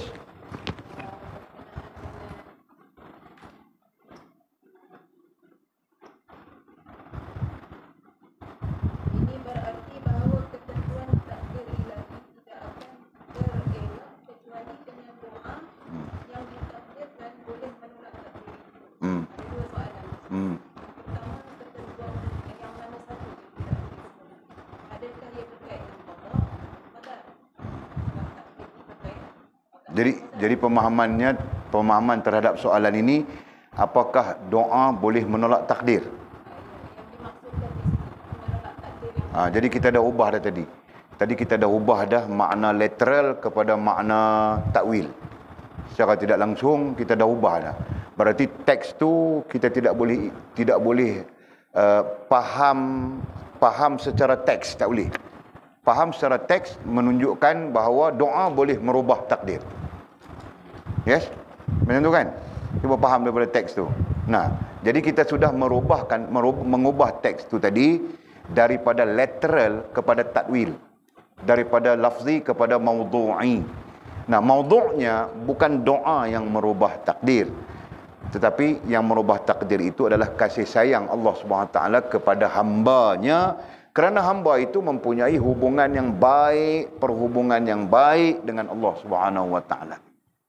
Bukan doa yang merubah. Faham tak? Itu. Pasal apa kita tak setuju dengan doa merubah? Lah siapa kita? Isu dia adalah siapa kita. Apalagi kalau di belakang kita itu dosa yang banyak begitu begini. Nah, mana mungkin seorang yang dosa dia banyak, doa dia saja boleh merubah takdir. Tidak munasabah. Faham tu? Kan? Jadi kalau begitu kita berdoa tidak perlu merubah takdir, tapi tetap berlaku kepada kita apa yang kita inginkan. Itu doa orang lain. Kita belajar tadi. Doa daripada hamba-hamba Allah yang lain. Mungkin daripada manusia, mungkin daripada jin, mungkin daripada malaikat, mungkin daripada siapa-siapa yang lain. Tu. Jelas dari situ tadi. Tu. Jadi teks tu tadi memang memberi makna doa boleh merubah takdir. Tapi kita tidak mau pakai teks itu sebagai satu dasar ilmiah. Kita takut nanti di belakang hari kita keliru. Ya kan? Jadi kita berpegang dengan bukan doa merubah takdir. Kita boleh berdoa, tapi Allah dengan kasih sayangnya kepada kita yang akan merubah takdir itu. Nah, itu lebih selamat dari segi maknanya. Kan? Lebih bersih, lebih selamat dan tidak menunjukkan yang doa kita boleh menggugat kudrat dan iradat Allah Subhanahu wa taala. Clear? Jadi perbetulkan teks tu ataupun bagi pencerahan lah. Bagi dhabit pencerahan kepada teks tu. Macam tu. Sebab teks itu adalah teks, tidak mempunyai takwil. Jadi kita takwilkan teks itu. Boleh terima? Okey.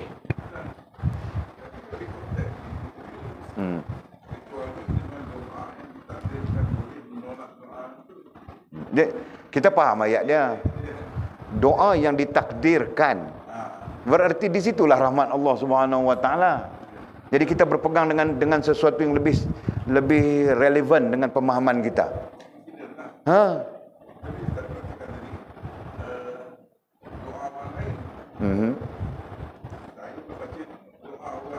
Tidak semestinya. Tidak semestinya.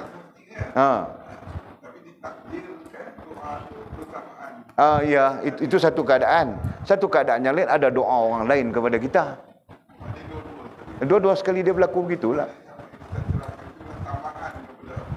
Yes, saya sebut dah di awal. Di awal itu saya sebut dulu. Musannif sebut dulu di awal. Bukan semata-mata doa kita. Boleh jadi doa orang lain, hamba-hamba Allah yang lain dan sebagainya. Dia sebut di awal itu. Kan? Jadi rentetan daripada dia menyebut yang tu baru dia sebut kemudian tu. Kan? Jadi Allah Subhanahu wa taala dengan kasih sayangnya menjadikan doa kita itu doa dia kata doa kita itu boleh merubah takdir misalnya. Jadi kita tetap berpegang dengan hakikatnya bukan doa merubah takdir. Yang merubah takdir itu adalah Allah Subhanahu wa taala. Kita berpegang dengan yang itu.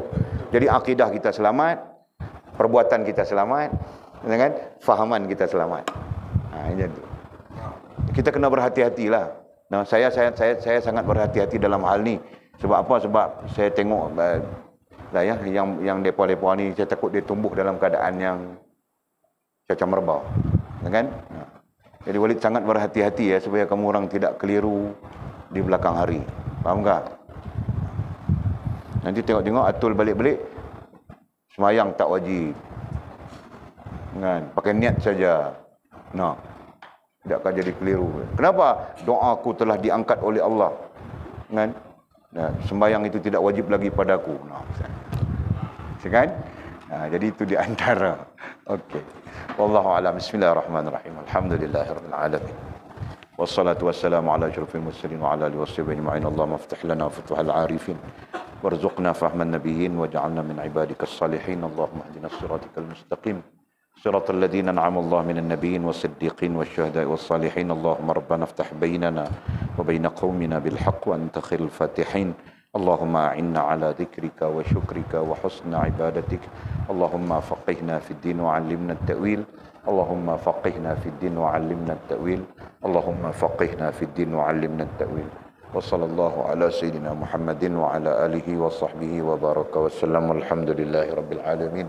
تقبل الله منا ومنكم. أقم الصلاة.